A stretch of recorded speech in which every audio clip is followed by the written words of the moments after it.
Today's episode of the Nateland podcast is brought to you by Aura Frames, DraftKings, Butcher Box, and Delete Me.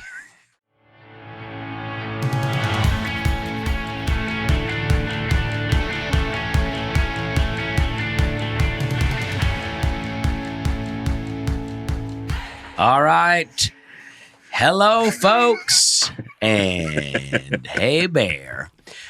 My name is Dusty Slay, and I'm the host of this podcast today. All right. And I'm here with my good buddies, Brian Bates. All right.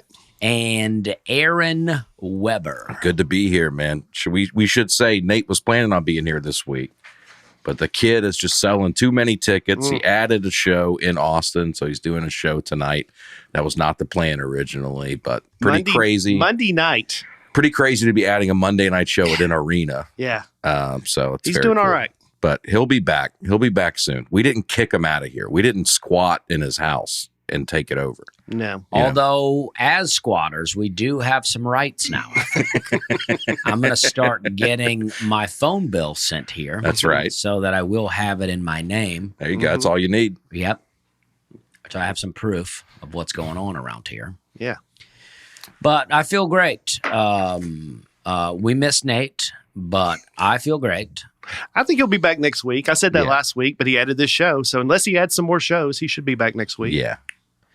I want to hear about his special. I've yet to even I haven't seen him since then. Well, the Dusty Land podcast is taken off, and I'm running this show, and it feels good. Well, I listened to We're Having a Good Time podcast. And My other podcast, the We're Having a Good Time podcast. I get a little mad and a little jealous on some of this stuff because you guys have 2 kids, but somehow y'all manage to do so many. Usually you're out at the cabin doing all this work. I'm like, man, how they have time to do all this? And then this week they're like, we've watched so many movies lately. Well, we put the kids to bed, and then we have a little time. I mean, I feel like with us, by the time we get one to bed, and then Ruth does other stuff around the house or whatever, it's like time to go to bed. Yeah, you're ready to go to bed by 6:30 anyway, right? Yeah, I like to. These long days are killing me. Yeah. Yeah, we put the kids to bed, and then, some nights we watch a movie. Some nights we just veg out with some fun YouTube videos. I watch a YouTube channel called Zeducation. That guy, Tyler Zed, it does that. And he gave my Netflix special, a shout out on his channel. Wow. And he wrote a book called A Trailer Park Parable. And this show is mostly light stuff, but the book, Hannah read it. I don't read books, but Hannah read it, and it was very serious, but she really liked it. So we vegged out to several episodes of that. He mainly just shows memes and then makes jokes about them. That's fun. And I'm into it. Yeah. I love a meme. Even if it's about trailer parks? Well, when I first saw his, because we had communicated a little bit, so when I first saw his book, I was like, this dude's ripping me off. And then we're doing okay. Yeah. Yeah. But the book was, a pretty serious book. Nothing to do with, smoking cigarettes in the backseat with the windows up or whatever. Right. What I mean? That sort of thing. Have you ever met Trailer Park Tammy? Is that her name? I did meet Trailer Park Tammy, Trailer Trash. Oh, Trailer Trash Tammy. I have a hard time calling her that. Chelsea Lynn. Her name's Chelsea. Yeah. Well, yeah. We did the Hot Ones, whatever it's called, Nashville Hot that we've done. She did one with me last week. Did you really? Yeah. Oh, I bet that one's great. So the new episode. And I got to tell you, I'm getting better at eating the hot stuff. We went hottest of the hot at this place called Lily's in the farmer's market. And I think they were watching us when we ate the hottest of the hot. And I think they thought we were about to lose our minds. And I was like, this is good. Did you handle it better than her? A little bit. She drank her whole glass of milk. I'll say that. I didn't touch the milk. Wow. Uh-huh. But I don't know. I almost felt bad for them. The food was very good. Lily's in the farmer's market downtown, really good. The chicken is great. But I was like, the hottest of the hot, I was like, I'm okay. Yeah. I kept eating it. You're building up a tolerance now. I mean, I'm sure if any hot chicken place is listening, they're like, oh, we'll get it. Yeah, we'll destroy him next time he comes in. Yeah.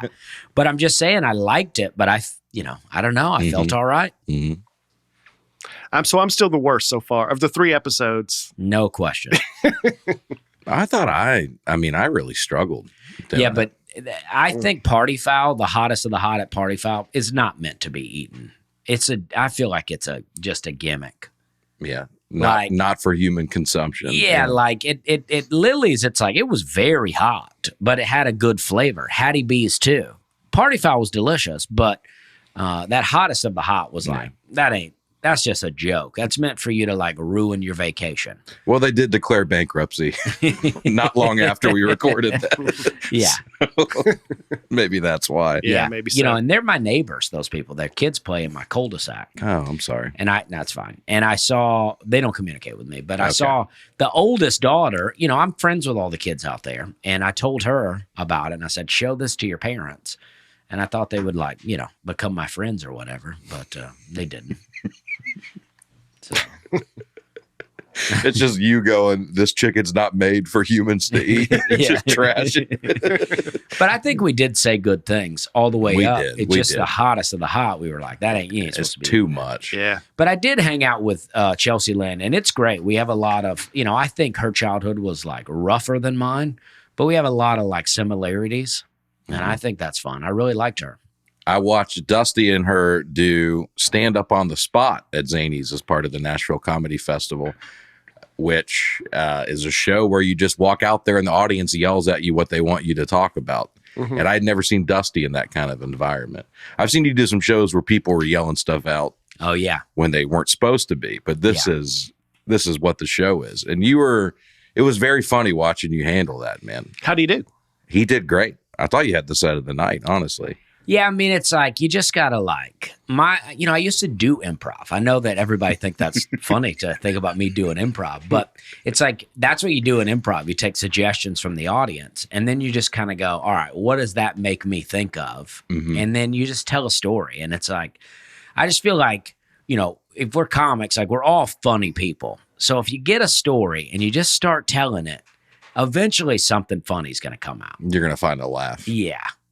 Especially when they know you're making it up. So they yelled out dirty diapers, and I was like, oh, I got 2 kids. I live for this. Perfect. Did you hear the story? So the owner of Zany showed up late while you were on stage, had no idea what the show was. He walked in, the crowd is yelling stuff at you.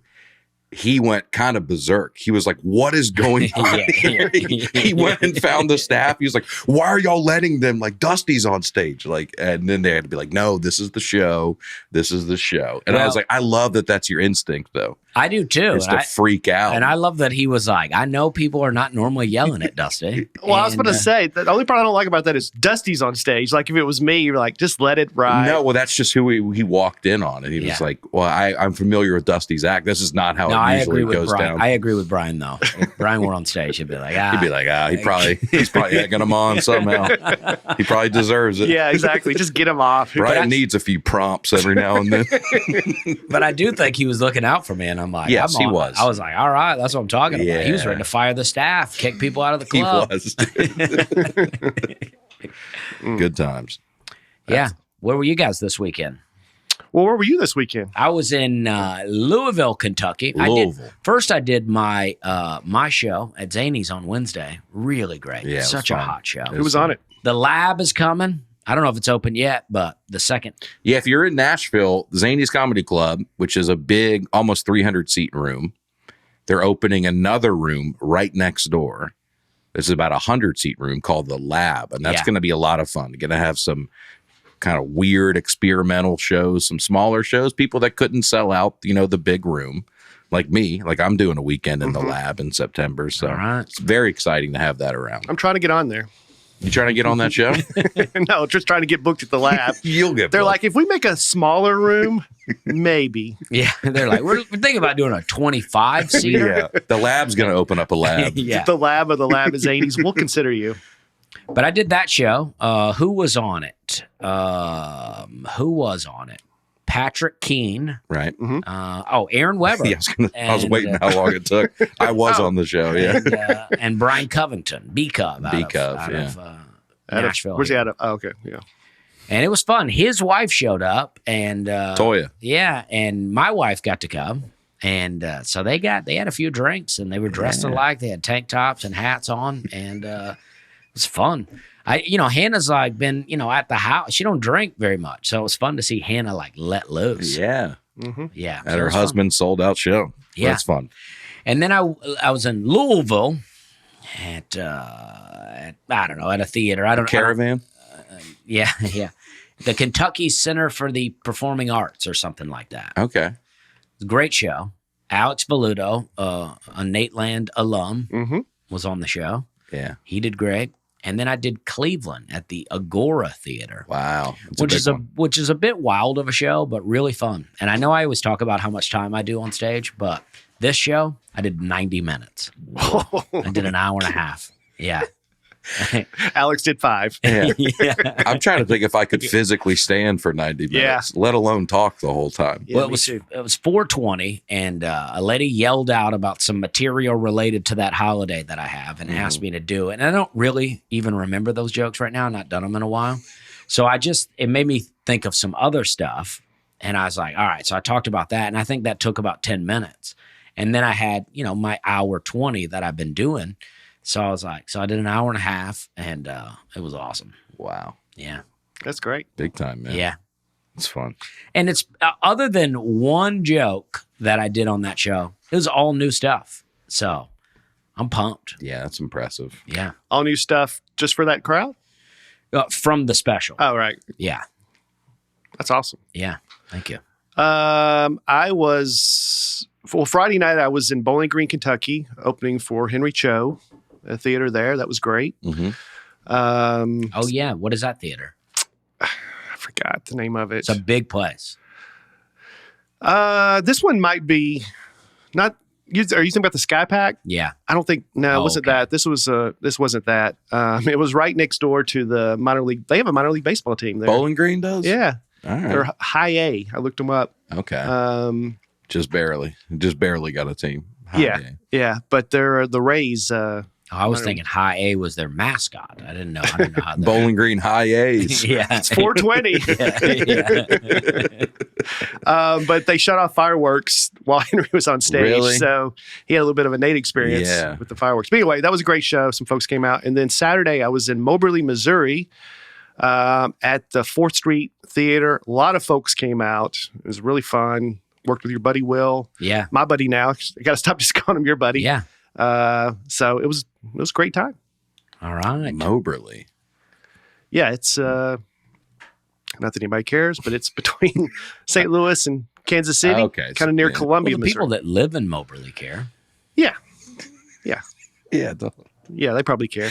Yeah. I was in Omaha, Nebraska. All right. The Omaha Funny Bone. Great club. What a great club. It One is of a the great best club. clubs in the country, I think, at least that I've done.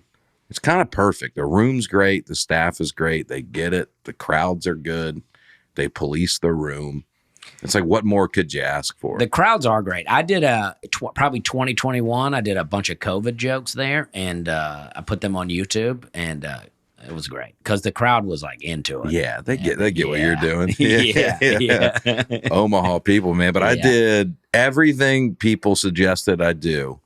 I did. I went to the Omaha Zoo, which is consistently rated the #1 zoo in the country, they say. I had no idea. Walked around that for a while, saw some gorillas come right up to, everyone's around this glass, right? And this gorilla walked right up, took some feces, smeared it all over the glass in front of all these people. Yeah, it's a lot of fun. Yeah. He's just reminding them, like, you're in my territory, dude. And I'm trapped. I'm in jail.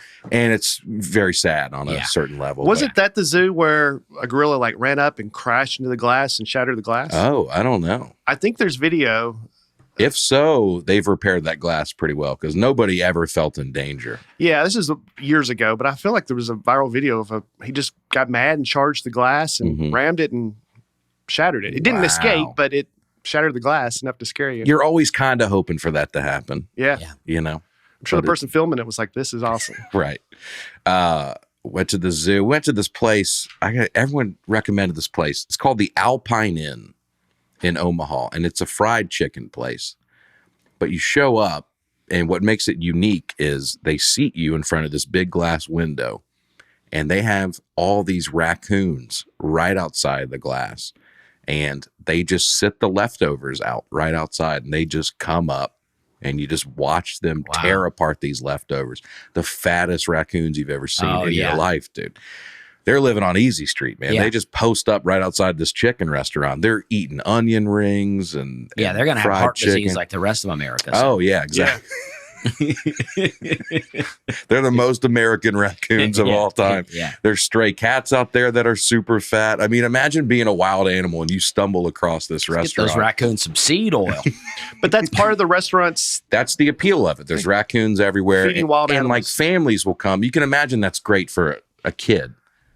A kid, you get to sit there and you get to watch these animals eat this food. It's fun. And so you're walking to your car and they attack you. No, they're kind of kept out back. Okay. So you didn't see any till you were in the restaurant and looking out. Oh. And so it was kind of fun. They got their own little raccoons are taking Prilosec.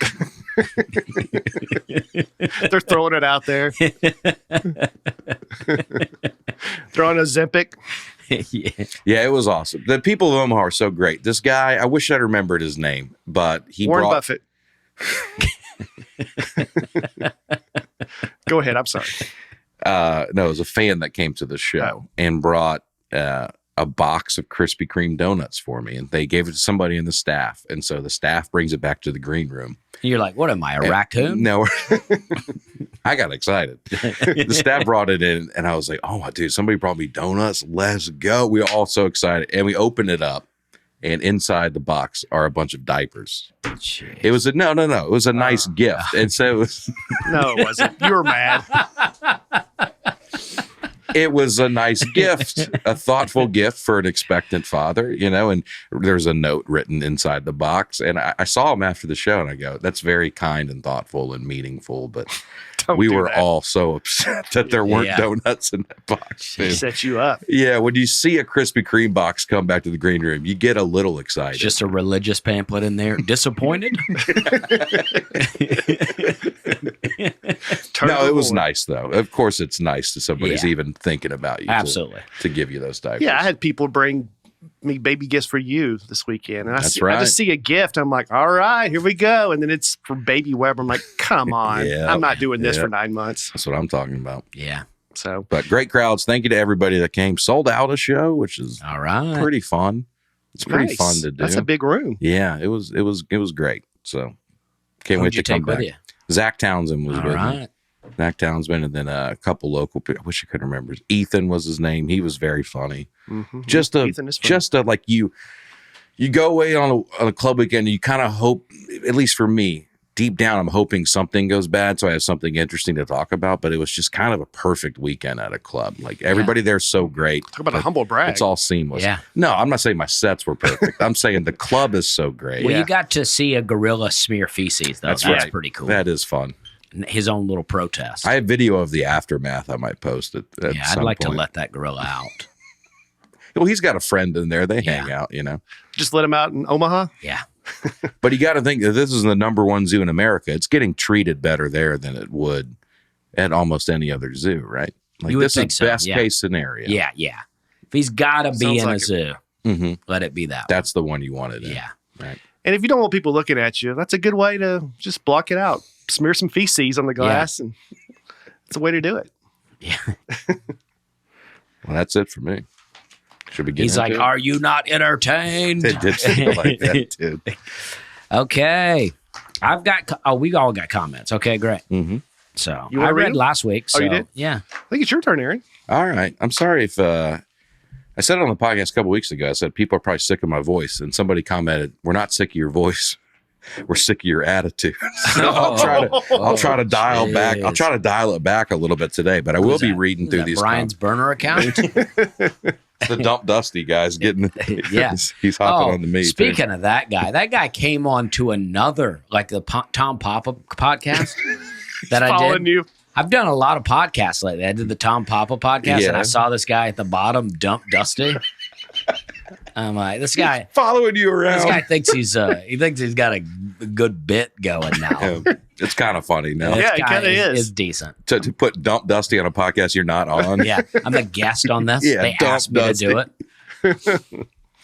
The comments come from Twitter, Instagram, YouTube, Apple Podcasts, and Views. And if you see Brian at one of his shows, you can just pass him a note and he'll give it to all of us. Also, Nateland at natebargatze.com. First comment comes from Kevin Thompson. Great topic for today. Wow, thanks. I am passionate about how people are as, quote, fans. When I was 10 years old, I picked my teams and have stuck with them through thick and thin for 40 years now. I'm a Mets and 49ers fan and have never been to either of those states.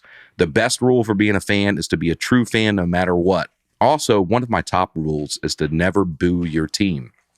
You can be disappointed, but if you can't get out there and do better, then you have no reason to boo them. Interesting. I'm going to disagree with that. I disagree too. Yeah. I disagree too. Because if you're paying money to support them and if there's no effort or if you feel like they're not giving back what you've given them, I think you can boo a professional athlete, you know? I agree. It's one thing if you're in a slump or you mess up, but you're giving 100%. It's the effort that deserves booing, I think. Not that I boo often, but yeah. But let's say your guy on your team doesn't run it out through first base. Yeah. Like you can boo him a little bit, and your Philadelphia fans will boo you for anything, dude. So Kevin became a Mets and 49ers fan in the 80s. Wow, that was tough. When they were dominating. No, I'm kidding. It's tough to be a Mets fan these days, though. I'll tell you that. Next comment comes from Orange Blue 37. Orange and Blue. Oh, I wonder what school that's talking about. As an Auburn fan in Alabama, I could not love Reap's fandom rules more. It was good to hear some common sense after Aaron's unhinged anti-Auburn rant a few months back. The big state schools always have the rudest, craziest fans. Also, the worst ones tend to be those with no affiliation. Just ask our trees. Wow. Yeah, I mean, that's true. That is true. I don't think Auburn fans are always, because, the guy poisoned the trees, right? And not that the... Harvey Updike is his name. Yeah, Put some respect on it. I was listening to Paul Feinbaum the day that guy called in. Were you really? Yeah, I used to listen to Paul Feinbaum all the time. When I sold pesticides, I'd be driving around. Listen to him all the time on Sirius XM. Did you ever call in and yell about something? No, I think I tried calling in. Awesome. I tried calling in a couple of times, but it was always so. We got Dusty from Opelika. Yeah. Tell you what, Paul. Paul. But he was saying, that some Auburn fans had put a Cam Newton. Last year, I went to the Iron Bowl. I saw when they put a Scam Newton jersey on Paul Bear Bryant's statue. Right. So obviously that is nowhere close to poisoning the trees. And believe me, I'm from Opelika, right? I got a picture of me and my mom. I'm on my mom's shoulders. I'm probably maybe a year old, maybe 2. I got a little toilet paper in my hair from where they've rolled Toomer's Corner. I got a lot of history with Toomer's Corner. It was devastating when they killed the trees. If you're not from our corner of the country, the background for this is Auburn and Alabama, probably the most intense rivalry in college sports, I would argue. Auburn has a corner on their campus, Toomer's Corner, with some trees. And traditionally, after a big win or any kind of meaningful event in Auburn's history, they go and they roll the trees at Toomer's Corner with toilet paper. An Alabama fan, an unhinged, now infamous Alabama fan, I think he died. He did. Harvey Updike. He named his kid Alabama. That's how crazy of a fan this guy is. Yeah. He said he had too much Bama in him. He went and poisoned those trees, and they died. And it was kind of a dark chapter in the Alabama-Auburn rivalry. So that was the reference there. Just ask our trees. I got to say, in my experience, I understand Alabama fans are arrogant about the football team. But my experience is the Auburn people are condescending about everything else. They think the Alabama fans are stupid. They think they're the smart section of the state. They think they're successful. They look down on Alabama people in a way that Alabama people don't do to Auburn fans. That's my experience. Alabama fans talk a lot of trash about the football, but they're never condescending to the people of Auburn. That's my experience. Feel free to disagree. Feel free to call in 1-800-PAUL-FEINBAUM. If you do have a note. I tried to send you that picture. I texted it to you, but I don't know how to hear You text it to me? I got it right here. I'll pull it up. Yeah. Don't show any of this. I got my whole text message just pulled up here. But yeah, there it is. I'm reading his text right now. Where's that? Right there. Image 2914. All right. There we go. I just wanted Yeah, so it's like, but you're right though. Auburn fans, they all think they're the smart, and they may be the smartest, but they all. I just saw one labeled Bates 103 mile per hour pitch. This is when you made that video of me. That's so funny. So here's a picture of young Dusty. Look at that. Apparently, Alabama. I wish I had that hat my mom's wearing. Yeah. But this is apparently Alabama had beaten Auburn like, I don't know, close to 10 years in a row. Mm-hmm. And this was the first year they won. And my mom didn't even have tickets, but Auburn won, and she went down to the Toomer's Corner just to celebrate. Exciting. That is so, what a great picture. How old are you there? Probably stuff. like 2? Maybe 2, yeah. Look at little cute Dusty with that toilet paper in his hair. And there we are, Toomer's Corner. So it's like, yeah, the trees have been around, I was probably 25 when that happened. So, at least, 23 years. Yeah. I'd have been around those trees, and it's like. Well, they're growing back now, right? No, they had to completely replace them. Well, I guess, they've replaced them, so now they're. Yeah, they replaced them, and then somebody rolled them, and after a win, and a guy comes by with a lighter and lights the toilet paper and catches one of the trees on fire. So I think it died. I think. I don't know why that's funny. Oh, that's awesome. But it was an Auburn fan doing it? I probably was just some drunk person walking home. Right. Well, that's good. Matt Graves. But I love Auburn. The Auburn campus is so nice, though. Yeah, my mom went to Auburn. Okay, Yeah, I'm not trying to trash it too much. It is but fun. Matt Graves. The moment John Reap said, "What team is in Tuscaloosa?" the credibility of his dumb rules went up in flames.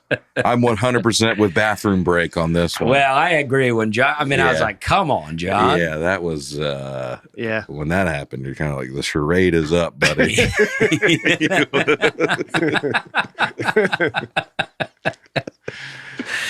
Yeah, I get it though. There's a lot of cities out there. I'm with Matt Graves on that. You lose track sometimes. Yeah, there's some major sports college teams. I don't know if I could say right offhand what city they're in. Clemson. Where does Clemson play? See, I couldn't tell you right offhand. Wow. Oh, Clemson. That is Clemson. Yeah, it was a trick question. Notre Dame. Where's Notre Dame play? South Bend. Sorry, I was thinking about Michigan, South Bend. South Bend. It's actually Notre Dame, Indiana. We're incorporated as a city. So I'm sorry to interrupt, but that just made me think. So the NFL draft is this Thursday. Wear my Titans gear. Yeah. It's one of my favorite nights, and most people think they're going to take a Notre Dame guy. Who? Joe Alt. It's tonight. Oh, that would be huge if y'all. Tonight's. Oh, look, I'm wearing some Titans gear too. It starts Thursday. I've wore this shirt on here before, but it's a Oilers gear. That's a great shirt. Yeah, it's a good shirt. Joe Alt would be huge if the Titans got him. He's gonna have a long career in the NFL, I think. Is he in that photo of you and the offensive lineman? No, not in there? No, he wasn't in that group. I've never met him, but he's one of the best offensive linemen Notre Dame's had in a long time. We've had a bunch of good ones. Yeah. Quentin Nelson, the Martin brothers. He's right up there. Well, we'll see. I'd love it. Yeah, we'll see. You don't like that phrase? I have no idea. Yeah. Well, you said it like you're sarcastic. Like, yeah, we'll see. Like that was a dumb comment. No. I'm just making fun of Notre Dame. Oh, yeah. We'll see. Yeah. Kind of thing. Mainly because Aaron threw that "we're incorporated" thing at us. Oh, I was just trying to make a joke. Yeah. It's in South I know. Bend.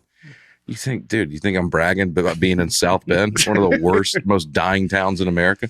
I remember my first weekend there. I got the South Bend Tribune, and the headline was "South Bend Top 5 Dying Cities in America." I mean, like, ugh. What's his name? I forgot his name. The transportation secretaries from Buttigieg. Yeah. He was running for mayor when I was there, and he got elected and really turned things around. It's really a great place now. And he's been doing a good job. I mean, there's no train wrecks or bridges collapsing or anything like that. He's been really doing a good job. Country's on the up and up. If he can do for America what he did for South Bend, I'll vote for him any day of the week. Yeah. Just kidding. Everyone's great. Jane Jaworski. Oh, no. It's Thaddeus Stewart. What a name Thaddeus is. Yeah. Huh? You think you'd go by Thad? Probably so. Thad Slay? Yeah. That's a crazy name, dude. That is a crazy It's like a Blue Mountain State character. Can we please add a tier for fans from Canada? No. Next comment. Jane Jaworski. Just kidding. Thaddeus says, perhaps a maple denim elite. I grew up across the border from Michigan and have been a, quote, Walmart Wolverine for almost the entirety of my fan life. Didn't attend the school, but still have all the swag from Walmart. Well, Aaron hates Michigan. So I think it's Let totally me think fine. about how I want to frame that. I don't know if I hate them. They definitely hate me, and they have a hatred in their hearts that I haven't seen in any other fan base. Those Grand Rapids crowds hated you. No, they were great. You can take the nicest person ever, but if you drop them in that situation, I saw behavior in Ann Arbor that I've never seen anywhere else. Just the aggressiveness. Were you in college then? And when was this? I was there. At a Michigan game. Yeah. Notre Dame, Michigan. Denard Robinson, do you remember him? Mm-hmm. Couldn't tie his shoes. That was the whole thing, is he wore Velcro shoes. Oh, I didn't know that. And not making fun of him. He would make a big deal out of it. Yeah. He wouldn't tie his shoes. And he was so good, and he won last second. But God, those fans they get right up in your face, dude. Yeah. Right up in your face and yell stuff at you. Yeah. Sometimes The water's not good right around Flint. well, that's true. My brother-in-law went to University of Michigan at Flint. Oh, okay. I was about to say you went a different direction there, but Yeah. brought it back a little bit. Yeah. But sometimes people are like, I went to such and such game. The fans were the worst. Well, there might be 100,000 people there and you're in your one section. I don't know if that's a good, Yeah, I'm basing sample it size. more about just walking around all day Yeah. and experiencing that. Places have surprised me. I went to Florida State, and I expected to hate those guys, and everybody was great in Tallahassee. Yeah. You know? I like Michigan too, though, a lot. I want to say I do go to Michigan all the time, and I've been all over Michigan. I love Michigan, and I also grew up a Michigan fan. Yeah, I like the state. I want to make that very clear. Yeah, I just don't like the university. and you of guys Michigan. act like you didn't know anything about the Flint water situation. It's No, bad. we were just talking about No. Michigan football, and then you said, yeah, the Well, water's he was bad. saying they were real mad, and I'm like, well, they drinking some bad water. I don't know what you're talking about. Dude. Doesn't have anything to do with me. Buttigieg is on it, though, so don't worry. Jane Jaworski. Regarding the fan episode, I'm from Michigan, and my husband is from Boston. We live in Indiana now. He is a fan of all Boston/New England teams. I consider myself a Boston, New England fan by marriage. I have to keep peace in our house. I truly believe that spouses get a free pass to which teams they support. Do you all agree? As long as you're not loud about it, I'm into it. It's like just because Boston, New England teams, they've been doing, I know the Patriots have had a rough go the last few years, but they've been good for a long They time. had a legitimate dynasty. So you for a can't like while. move and be like, I'm a Patriots fan, and then you're up in everybody's face all the time. Yeah. I agree though. Yeah. Did get Hannah married. pick up any of your teams? Is she an Alabama fan? I now? don't think Hannah cares at all. Yeah. Hannah, I can't get her to watch a game. She doesn't care, and She might be a little busy. yeah, she got stuff to do. I'm Yeah. like, watch the kids. I got football. But I agree with Jane Jaworski. Jane Jaworski, what a great name. Yeah, Jaws. Didn't he JJ. die? Jaws? the big tall guy. Who, Ron Jaworski? Yeah. No. Who is it that died recently? Chris Mortensen? Yeah, that's who it was. Yeah. Sorry about that, Jaws. I thought. What if Jaws- that's I thought you were what, talking what about if that's the his wife? Maybe. I don't know. Yeah. guy- I thought you were talking about the guy from 007 from James Bond. Jaws, Yeah, he did die big tall guy. No. a long time ago. We all die eventually. Leslie Kuhner. I was at a Nickel Creek concert. Great band. Great band, Nickel Creek is. Chris Thiele. You got a poster of Chris Thiele right behind you, Dusty. He hosted a Prairie Home Companion that Nate did. But Nickel Creek is great. And the band wanted to create an intimate no camera / no phone moment during a song. A girl in front of us wouldn't put her iPad down as she recorded. One of the band members singled her out and sternly gestured for her to take her device off, which the girl Turn her wouldn't device off. turn it. That was You thought that was assumed? no. Was that worth stopping the sentence to correct though? That doesn't change anything. You know what I mean? To take your device off? Yeah, they get what I'm trying to say. All right. I apologize. I got to take it. Do you think that drastically Take it changes? inside. You think that changes the whole comment? I think people are like, take your device off. Yeah, I do. What does that mean? Well, I think we're just turn her gonna have device to. off. Yeah, we're gonna have to agree to disagree. I don't think that affected the comment at all. All right, I apologize. But I'll get off my high God horse. knows if I get any of these syllables wrong, please stop and We're correct having a me. good time, guys. My bad. I'll dial back the attitude, man. I'm bringing it today. Oh boy. I'm we're sorry. One of the band members singled her out and sternly gestured for her to turn her device off, Yeah. which the girl wouldn't do. So I guess she has footage of the band being annoyed with her to this day. I'd like to see that. I'd like to see. She probably posted on her TikTok. She's like, "Look how irritated Nickel Creek is." Probably got a lot of views. Yeah. You know, when you're at a concert and you see somebody filming, there's part of you that's like, why are you just enjoy the moment, right? Yeah. Once you But go home. But I watch a lot of videos of concerts recorded by people at the concert. So yeah, a TikTok clip or something. Oh yeah. So I'm grateful somebody's doing it, Yeah. but don't do it right in front of my face. Right. But also, you're just annoyed for them. It's like, why don't you just enjoy the show? Maybe they are enjoying it in their own way. Yeah, maybe so. I'll be watching a movie with Lucy and she's just on her phone. And I go, "You want to watch this together?" And she's like, "Let me watch it the way I want to watch it." And Which is that actually not at means all. Not watching it. Yeah. Yeah, you want to experience it together. Uh-huh. If somebody's on their phone, you're like, you're not getting it. I know. And she's like, "This show stinks." And I'm Yeah. like, "It's actually great. You just kind of got to tune into Yeah, it." you got to know what they're doing here. You know, I've watched a couple of movies lately, and I've slightly changed my opinion on them a little bit. Okay. One of my all-time favorites, just because it came out when I was a teenager, was The Breakfast Club. Yeah. I still love that movie, but I watched it the other night. Ruth and I watched it, and you know, it's not quite as great as I maybe remember.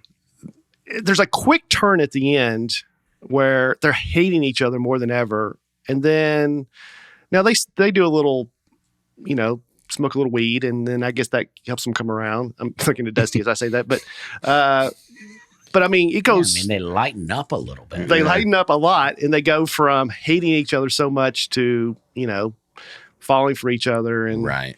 it just seemed kind of drastic there at the end. Yeah. It happens quicker than you remember. All of Yeah. a sudden they're friends. Yeah, it kind of. There's a fan theory that the one girl, the weird girl, Yeah. is actually the only one in detention, and she's making up all of this other stuff in her mind. I like Because that. she just kind of has every like stereotype in there: the bad boy, the jock, the popular girl, the nerdy guy. Yeah. And so she just makes it And all. that's her way of processing like the social reality of high school Yeah. is to put all these stereotypes of people in a room together. Yeah. I mean, I used to have Wow. a joke about The Breakfast Club, how that was my big diversity movie as a kid. 5 straight white teenagers forced to spend a day together. We're like, Yeah. whoa, they're so different. Yeah. Even though they're, Well, they are different though. Yeah. well, they are. But nowadays, if that movie was made, it would be a little bit different as far as the 5 kids forced Right. to spend a day together. Right. And then the other Yeah, movie, they'd all be vaping and beating each other up nowadays. maybe. It would end not so No. good. They No. beat up the teacher that's got them into. Yeah. So I on our sports movies episode, I said Hoosiers was my favorite sports movie. You kind of laughed at that a little bit because it seemed like an old person. Well, just trying to be funny on the podcast. It seemed sincere, and I still do love Hoosiers. I rewatched it recently, and I still one of my top movies. But I also recently rewatched Rudy, which is my second favorite sports Yeah. movie, and Moneyball, which is one of my favorite sports movies. Yeah. There was a period where sports movies, the actual sports scenes weren't that good, the Mhm. action. Mm-hmm. And what Moneyball does better than any sports movie, I think, is makes the baseball scenes seem so legit. Yeah. Well, they integrate a lot of real footage They do. into but the movie. even the actors, it's so good. Chris Pratt does a good job with it. And Yep. And even, excuse me, Rudy, which is now over 30 years old, still does a very good job, I think, for sports Yeah. movies. all the practice scenes look legit. They do look legit. Hoosier still had some of that little bit of, oh, these are actors out there Yeah. in a uniform. If Rudy were made today, though, they'd put him on some kind of medication. They'd be like, "There's something wrong with They this." probably guy. should have. Yeah. This boy's too wired up. Yeah. He's like running and telling the security guard, "I'm going to Notre Dame." And they're like, "I don't know. We're going to send you to the counselor's office." Yeah, you're right.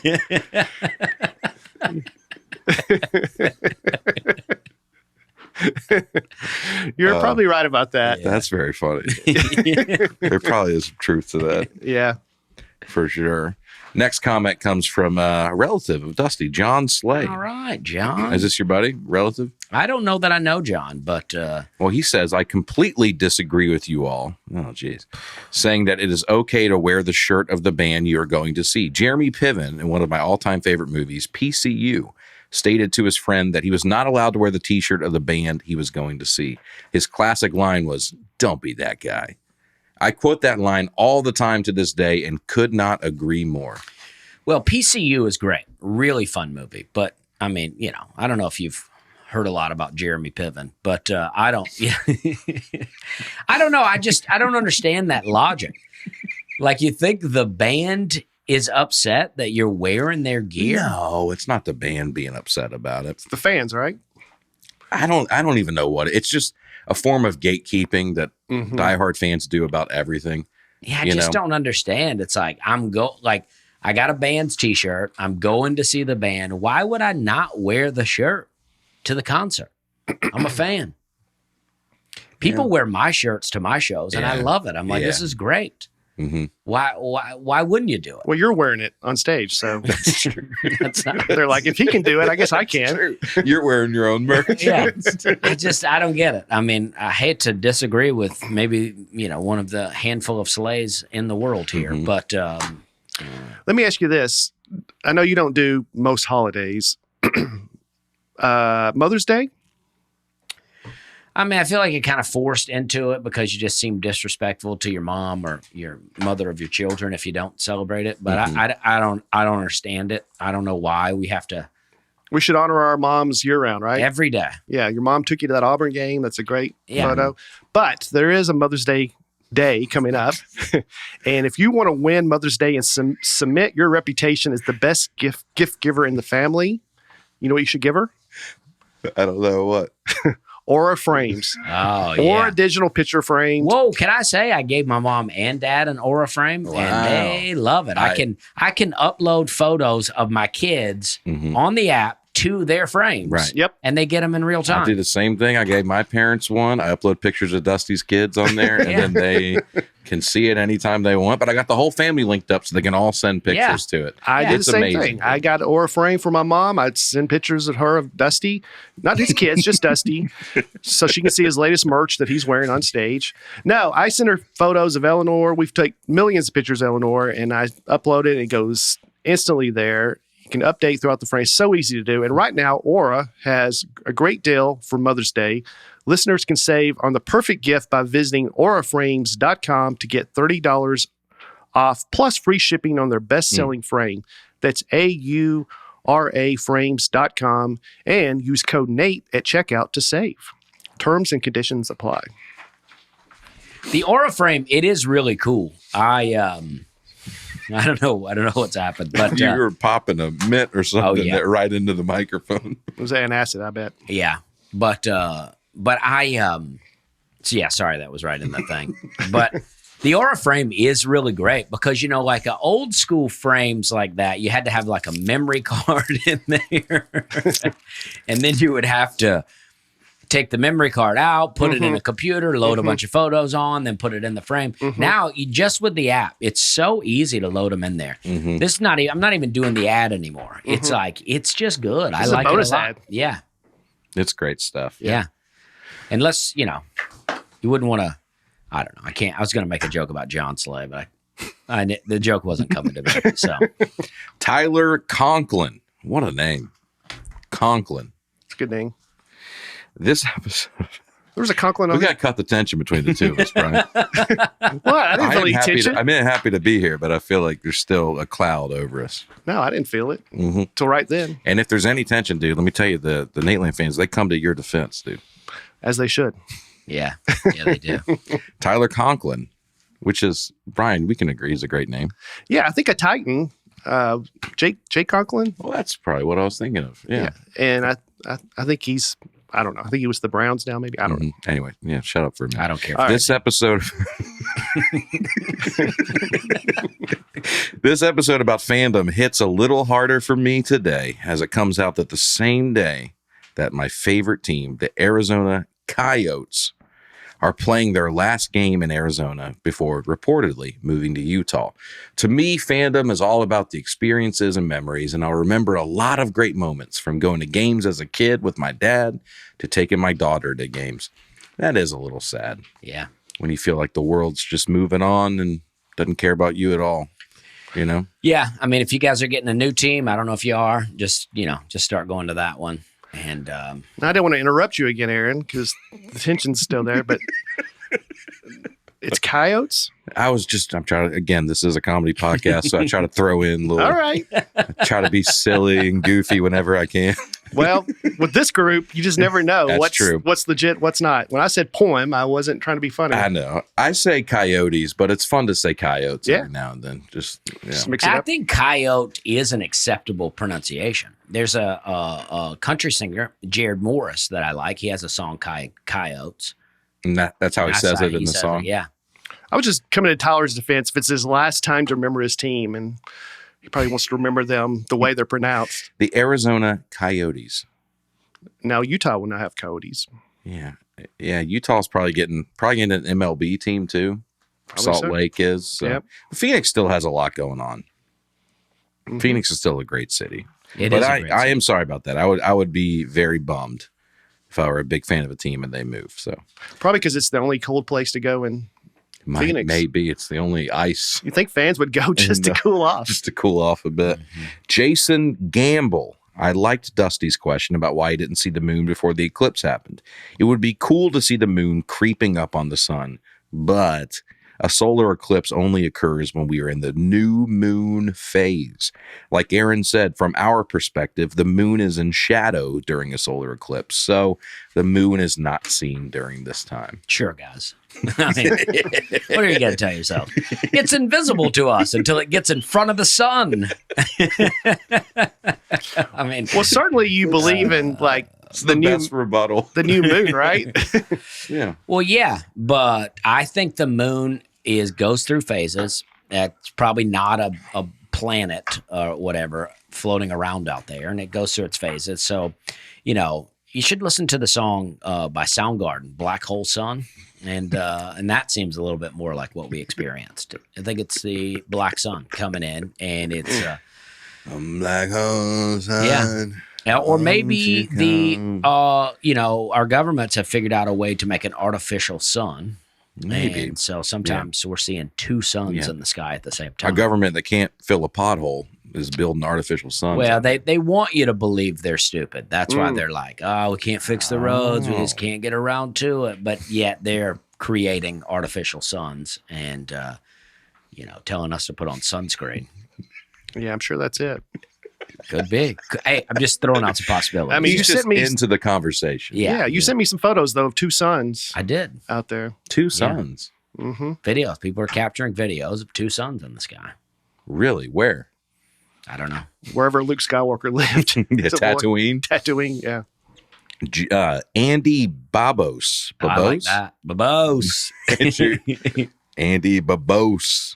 Dusty is 100% correct. Well, there you go. That's your people. Yeah. Dusty's 100% correct about shredded cheese having additives to prevent clumping. This is why shredded cheese doesn't melt as well as other cheese and why it browns so quickly. Shred at home for sure. Yeah. Don't be buying that shredded cheese. That's going to get you. That's going to get you. But I feel like shredding is such a... It's annoying. It's annoying enough that I'll take the additives just so I don't have to do it myself. Eat a bunch of I will sawdust, too. be pooping out some Yep. wood. Yep. Sounds good to me. It sounds good to me too. It's worth it. Okay. Josh Stringer, former butcher here. Former. Like Is he retired? He had to give it up. He had to give it up. Yeah. He was in too deep. If it's labeled ground beef, it is a mix of different cuts and different fat ratios. It could be anything and usually very cheap. Look for ground chuck, round, sirloin, etc. That tells you what cut of beef it's from and should come with a higher accuracy of lean to fat ratio. As far as what it's fed, most cattle are fed corn because it yields faster growth and more fat, which Americans love. We do love fat. Grass-fed are leaner and sometimes more gamey tasting, which I like. Yeah, I think this is good information. I like this. I mean, I agree. I don't think that they should be eating corn. I think some fat is good for you. We're supposed to have fats.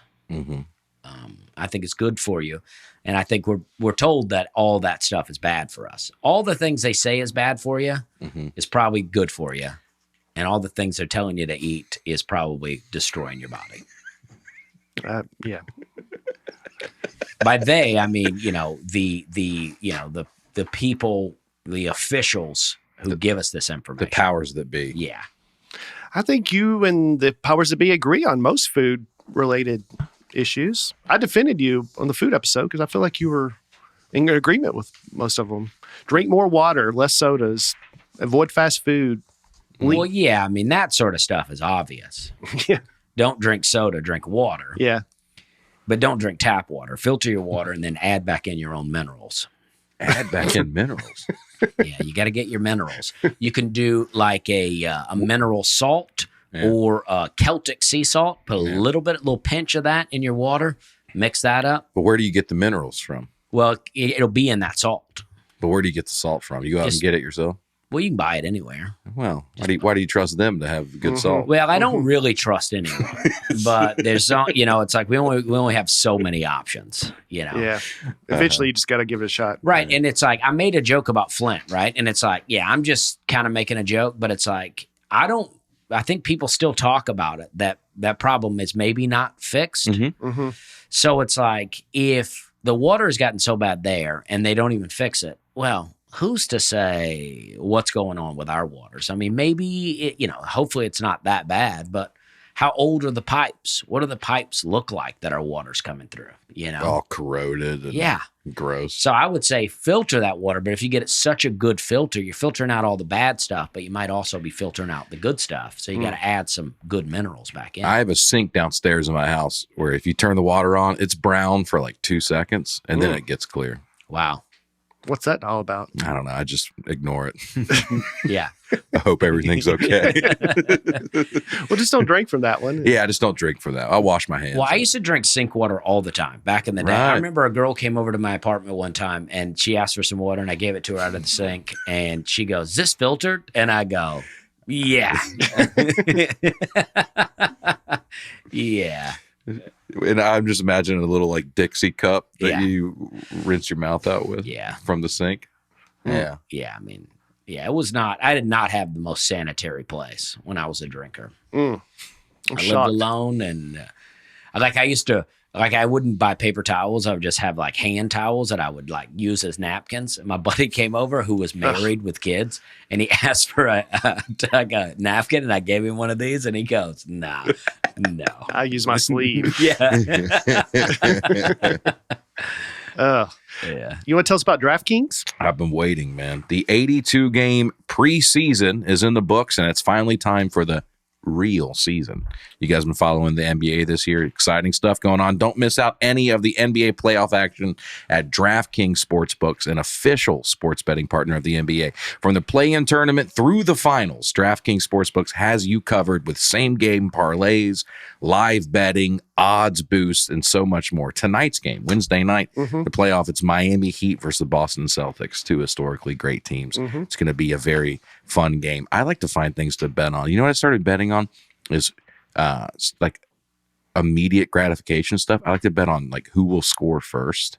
And that is so exciting for those few seconds, just like who's going to score first. There's all kinds of stuff you can bet on with DraftKings. Download the DraftKings Sportsbook app and use code Nateland. New customers can bet $5 to get $200 in bonus bets instantly. You're insane if you don't do this. That's code Nateland only on DraftKings.com. The crown is yours.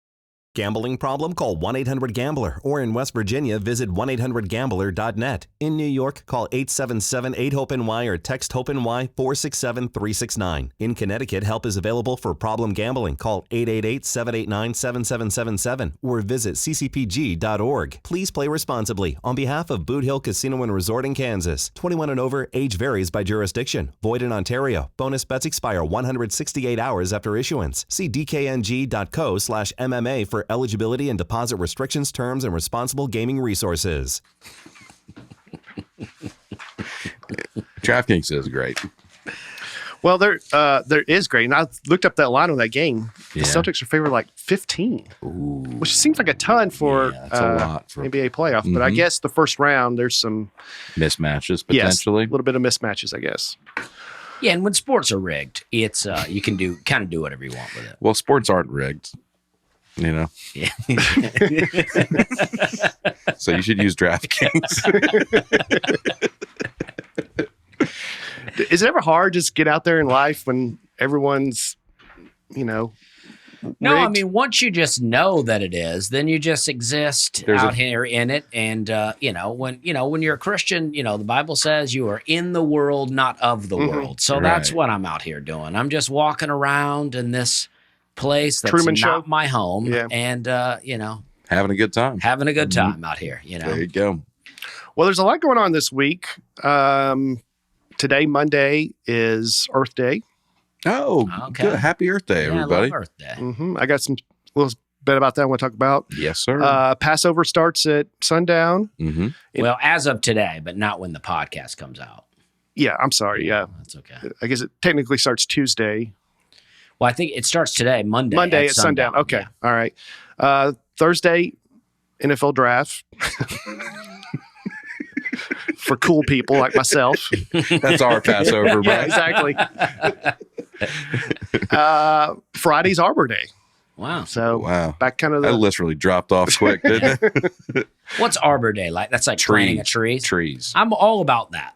I thought you'd be all about it. That's where I'm at these days. I'm not a global warming guy, but I am a let's protect the earth guy. Sure. You know what I mean? So I looked. Oh, I'm sorry. Go ahead. No. I looked up Earth Day. I guess every year they have a theme or something there. Let's focus on this year. I think you're going to be on board with this, Dusty. Their goal is to reduce all plastics by 60% by 2040. I'm into that. And they said how microplastics is becoming a really big problem, Yeah. which sounds like something you would agree with, I'm right? into that. Yep. And they say consumer is not the problem. It's the plastic industry and manufacturers, which, again, I think you'd be on board with. Sort of. I think if we just as a whole decided that we were going to reject it and just buy glass or aluminum or whatever, then, the industry itself would be forced to make changes. But how do you get people to do that? That's the question. Yeah. But I've been hearing more and more about microplastics. I think it's Yeah. becoming more mainstream. They're in you. You had a bunch in you right Yeah. now, flowing through your blood. Like you can buy, I think I've talked about this before, but you can on every plastic, it has a little triangle and then it has a number in the triangle. Yeah, we talked about that. Okay. And it's like I had a water bottle that I still use it because it's for traveling, it's the most convenient thing. But the water bottle itself, the number on it said safe for humans to drink from. But the top said not safe for humans. The thing I'm putting my mouth all over. Yeah. It's like the plastic itself is like, this is not safe. Right. Yeah. But But isn't yet it fun here- to live on the edge a little bit? But yeah, they're like the bottle. So that, when you buy it, it says this bottle is totally safe. Yeah. Because they're not lying. The bottle is safe. So It's do you not the drink top. bottled water? Yeah, all the time. I don't want to, but Because of the plastics. yeah, I'm on the road and I'm like, this is my option. Yeah, and I load up my backpack every green room. Yeah. I'll just Yeah. put 40 bottles of water Yeah. in there. Then you get to the airport and dump 40 That's bottles true. of water. No, I try to drink it all the morning. I mean, of. I drink tons yeah. of water. I drink so much water. That's great. Yeah. But, it's great if you're, not taking in microplastics the whole time. You ever take something other than water with you on stage and try to drink it? I've never had. You never done coffee or tea or anything? I've done a tea, but I was like not feeling good. Yeah, I took a Diet Coke the other day. Big mistake, dude. Was it? Yeah, it's because it's just warm Diet Coke. Oh, yeah. And, your mouth starts getting dry. And Yeah. then you look down, all you got's a warm Diet Coke. It's Oh, just yeah. not good. I don't recommend it. If I took a coffee, I'd burn myself. It would be a big scene Spill while it I'm all on over stage. yourself. Totally. All Yeah. that stuff seems fun. It seems like, I'm a pro with this. I'll take a coffee and just sip it while I'm doing comedy. And then you get out there and you're like, I'm actually out here working. Yeah. This is not a relaxed thing My for me. throat is dry. Yeah, I look like I'm relaxed, but I'm Mhm. like, I'm in my head. I'm like focusing on my jokes. I'm doing a thing. Mhm. It's work up there. People don't think it's work because you're just standing there. But I come off stage and I'm like, dang, I'm tired. Yeah. We just did an hour and a half. Yeah. For an hour, for 90 minutes, you Yeah. stand there and you're like mentally focused Mm-hmm. and you're talking Yeah. Mm-hmm. and being hilarious. For 45 minutes, I'm standing up there talking and being so funny occasionally. Same here, dude. No, I usually do close to an hour. I mean, at a club, do? I do about 50, and at theater, I do like an hour. Yeah. I'm loving the theater thing. I mean, I kind of resisted it in a way. I remember. I Yeah. remember you going like, I don't want to do theaters, I man. know. I really resisted it, but I'm like, once you're in there, it's bigger, but it kind of is more intimate. Mm-hmm. Like you don't have the distraction of the server. I love comedy club servers, but it's like you don't have any of that. You're like, They're just sitting facing you. yeah, That's pretty great. yeah, No check drop. None Yeah. of that. and no real pressure. At least for now. I mean, some places I have started to add second shows because the first show it's sold out. But it's like for now, what I'm doing one show a night. So there's really no pressure to get out of there for the next show. Yeah. It's like I can just go. Like when I'm starting doing 2 shows a night, I imagine I can't do an hour. And a You'll half. do an hour 20. Yeah. Yeah. Tighten it up a bit. And you're doing theaters that they're used to performances there. Yes. Like most time when I do a theater, they're like, they go out beforehand. Finding Nemo 2 will be here Friday. Yeah. Because it's a We movie got a theater. 4th grade production of The Wiz is here next week. Yeah. So the other thing, I was walking the other day in my neighborhood. I noticed, man, my neighbor has not cut their grass in a while. Yeah. And I'm like, and they had a sign in their yard. Apparently, April is no mow month. And the reason is, I guess, No mo months. no mow month. Have you heard this, Dusty? They're encouraging people not to mow their grass because people cut their grass too much, they say, and it helps the environment if you don't cut it so much. It helps groundwater absorb more if you don't. So Well, I think, there's a lot of things going on with lawns that's too much. It's like, first off, everybody's spraying pesticides or herbicides in their lawns to get rid of, all these other dandelions. Like my yard looks really bad compared to my neighbor's yard. Mm-hmm. Because my neighbor has a service and they come out and he just has it's fertilized, thick, green, lush, looks good. Mine's got dandelions and clover and all these things growing in it. Snakes. And, Yeah. But I'm like, that's what I want. I want this diversity. I want these flowers coming up so the Yeah. bees can get at the flowers. You want an ecosystem. Yeah. an ecosystem. Yeah. See, I want to kill all those things. Yeah, me too. Me too. I want my yard to look like a putting green. Yeah. Nothing can live And that on there. is what people want. Mm-hmm. But, No. but I want life. I got rabbits. I had rabbits over the winter give birth in my yard. I have some eastern bluebirds housing in one of my bird houses. I have doves raising 2 baby doves on my flower bed by my house. I'm like, this is what I'm talking about. I'm trying to bring life out here. Can I ask y'all a question, see if I should be concerned about this? Mhm. We're getting ready to sell our house. So we're fixing up our deck and a couple other things before we sell our current house. And the other day I was getting ready to leave for Omaha. I walked out on our back deck and there's half a raccoon just on the deck. Ugh. Almost like it had been ripped in half. It looked like a baby raccoon. I won't pull the picture up on here, but Please I took some don't. pictures of it. And it's just laying there dead, almost as if something ripped it apart. Yes, you should be concerned. I think I know what it is. Chupacabra. You do? Do you know? Well, because I don't know, but you said a baby raccoon. I had It looked young. It looks young. out in McMinnville. I found a rat, basically like a rat or squirrel face.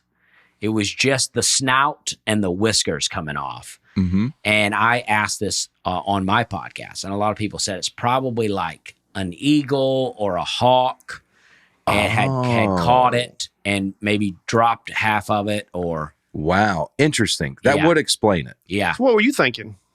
A serial killer? I had no. The restaurant in Omaha. Should I be concerned about this? Trying to send a message, dude. Yeah, keep our names out your mouth. Dude. Yeah. I had no idea. I don't know if we got another type of animal that just bites these things Coyote in half or and just something. leaves them there. Coyote. Coyote Yeah. potentially. There is foxes in Hermitage. I've seen a fox. Interesting. I only see possums and raccoons out there. But the one thing I do know about raccoons, and this is, don't laugh at me if this sounds naive, but I'm like, I know raccoons can carry rabies. So I go, I don't want to pick up this raccoon body without finding out if I can. And I Googled it and they said, call animal control and just check if it's okay to touch. So I left this voicemail, maybe in like, yeah, there's like a dead raccoon. I just want to make sure it's okay to touch. They called back and they're like, this does not concern us at all. Like, you should not have called us. And I was like, okay. I would So- just take a shovel or something. Well, that's Pick 'em about the up. rudest thing. They could just go, yeah, it's all right. Well, I should say I only read the transcript of it on the Yeah. phone. I haven't listened to the tone of voice of how they called You want to back. try it? Play Yeah, it? we can play it. I'll play it on here. We'll see how it sounds. Yeah, let's see what they say. But it's still there. I came back from Omaha and it's still just sitting on my deck. And I could grab it. You got a compost? Throw it in there. Compost that bad boy. Do you think? Can you do that with just a raccoon body? Yeah. What? That's just, Hold on. that's going to break down. That's just going to break down and give you some good nutrients. Nate will be back next week. You should bury it. I watched a guy. Okay, yeah, here it is. This is what they said. I haven't listened to this yet. Officer McClendon with Central Animal Control. I'm calling you about that dead raccoon in your backyard. That would be considered a public works or another organization. We don't do dead animals or dead wildlife specifically. If you call public works, they should be able to. All right, so he was nice about it. Yeah. He was nice about it. I like that he said dead animals or dead wildlife. Anything dead, honestly, just give him a call. But I don't know. I wouldn't palm it, but Yeah, I would pick a shovel or something. I don't want to get rabies, dude. I don't think you can get rabies that way. I think they have to I bite think you. that's what they tell you.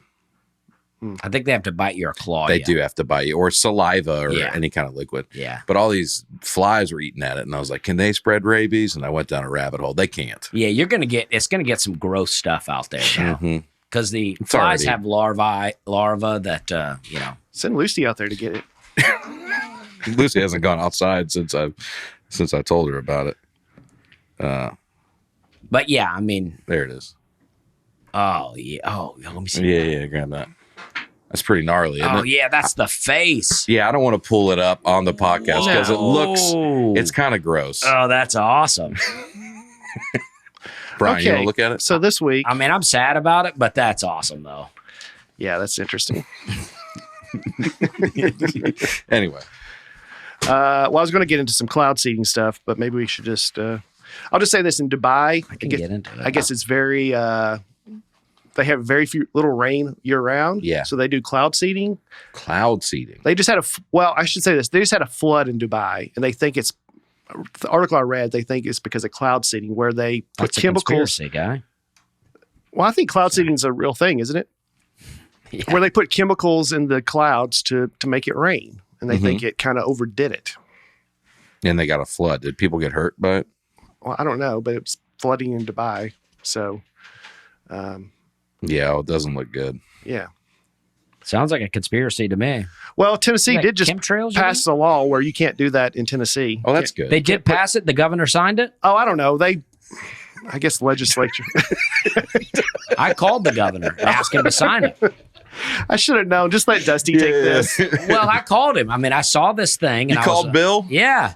And I said, hey, I was like, dude, I don't know. I said, I don't know if this is real. I don't know if chemtrails are real or not. But if the bill is we don't want people to be able to spray chemicals in the sky, I'm like, let's just go ahead and sign it. Yeah, that sounds good to me. Even if they want to do it in the future or something, you'd be like, well, we can't because we already outlawed it. I'm like, and that's how I try to break it down to him. I'm like, dude, let's not worry about if this is real or not. Let's just go ahead and be like, it'd be like, I saw people on the internet trying to make fun. They go, let's go ahead and pass the anti-Bigfoot law or whatever, trying to act like this is a conspiracy. I'm like, why not? You know what I mean? Like, why not? If somebody proposed a bill saying if Bigfoot's real and they want to, hang out in our public parks, we're not going to allow that. I'm for it.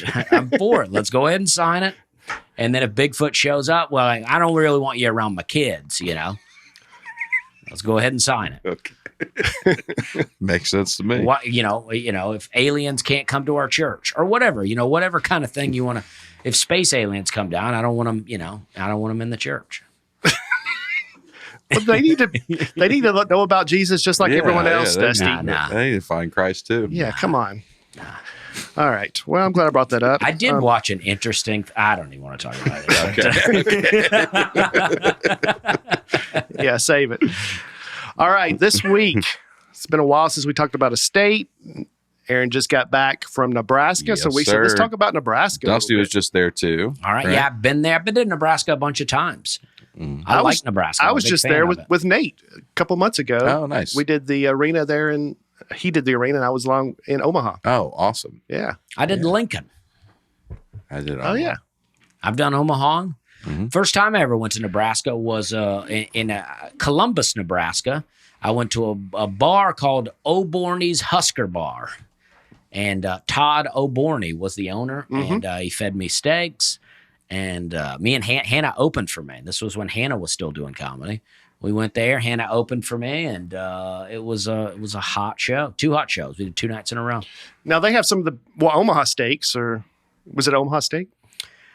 I guess it was, coming from that area, but It was a good steak, though. It was good. Yeah. I mean, this guy, it was, this was a bar, but he had a performance space, and Todd ended up coming to see me in Omaha at another time. Great dude. I hope he listens to the podcast. Shout out. Todd Auburn. Todd, what is the deal with Omaha Steaks? What is that all about? It's a company there in Omaha, and I guess they just have some of the leading production of steaks anywhere in the They country. got a lot of beef. They say the pastrami, the Rueben sandwich was invented in Omaha, Nebraska. It was invented in Wow. Nebraska. I don't know if it was Omaha. We got the numbers. No, on you're that. right. You're right. It was Omaha. I do have the numbers right here. By Rueben His name was Kolofsky. Rueben? Yeah. Local grocer. They were having a late night poker game at a hotel, and they were hungry, and he whipped up a sandwich. And this is 1925 in Omaha, and one of the players who owned the hotel loved it and started serving it there in his hotel restaurant. Wow. I love a Ruben. I love pastrami in general. When I went to the Northeast, I was there 4 nights. I had pastrami 4 nights in a row. I love it. Sandwiches? Yeah. Yeah, it is. Gosh, It it's is so great. You know what I love is Butcher Box. Oh, yes. Get incredible deals and premium cuts from Butcher Box. We love using Butcher Box. It is high quality meat and seafood you can trust. It is so easy because it's delivered right to your door with free shipping. I'm always looking to make sure my food is as clean as it can get. I love it because it is 100% grass-fed beef, free-range organic chicken, pork raised crate-free, and wild-caught seafood. Butcher Box allows me to order ahead and make quality meals. I like that I'm always prepared with meat in my freezer. I'm not home enough to run to the grocery store, and I love having what I need ready to go. The value of Butcher Box compared to the grocery store is also much better. We hate grocery stores. The cost of grocery shopping has become ridiculous. Yeah. They offer no deals, but not Butcher Box. Where else can you get free protein for a whole year? Nowhere else. I don't know anywhere Yeah, else. that'd be insane. Today, Butcher Box is giving our listeners a special offer. Use my link, butcherbox.com/Nate. Use code Nate to get $20 off your first order. That's butcherbox.com/Nate and code NATE. What's that spell? Nate. That's right.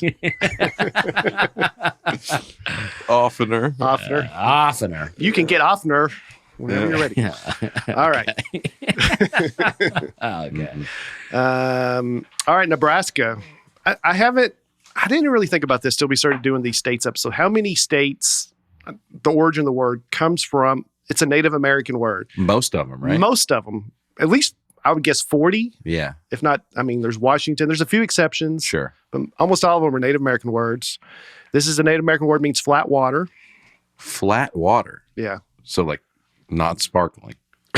Yeah, I guess so. Tap water. Well, water always finds its level. No matter what it's in, it always finds its Sea level. Sea level, yeah. It's Yeah. always flat. Well, liquid by definition takes the shape of whatever container it's in. So that's what's happening. Yeah. Flat water.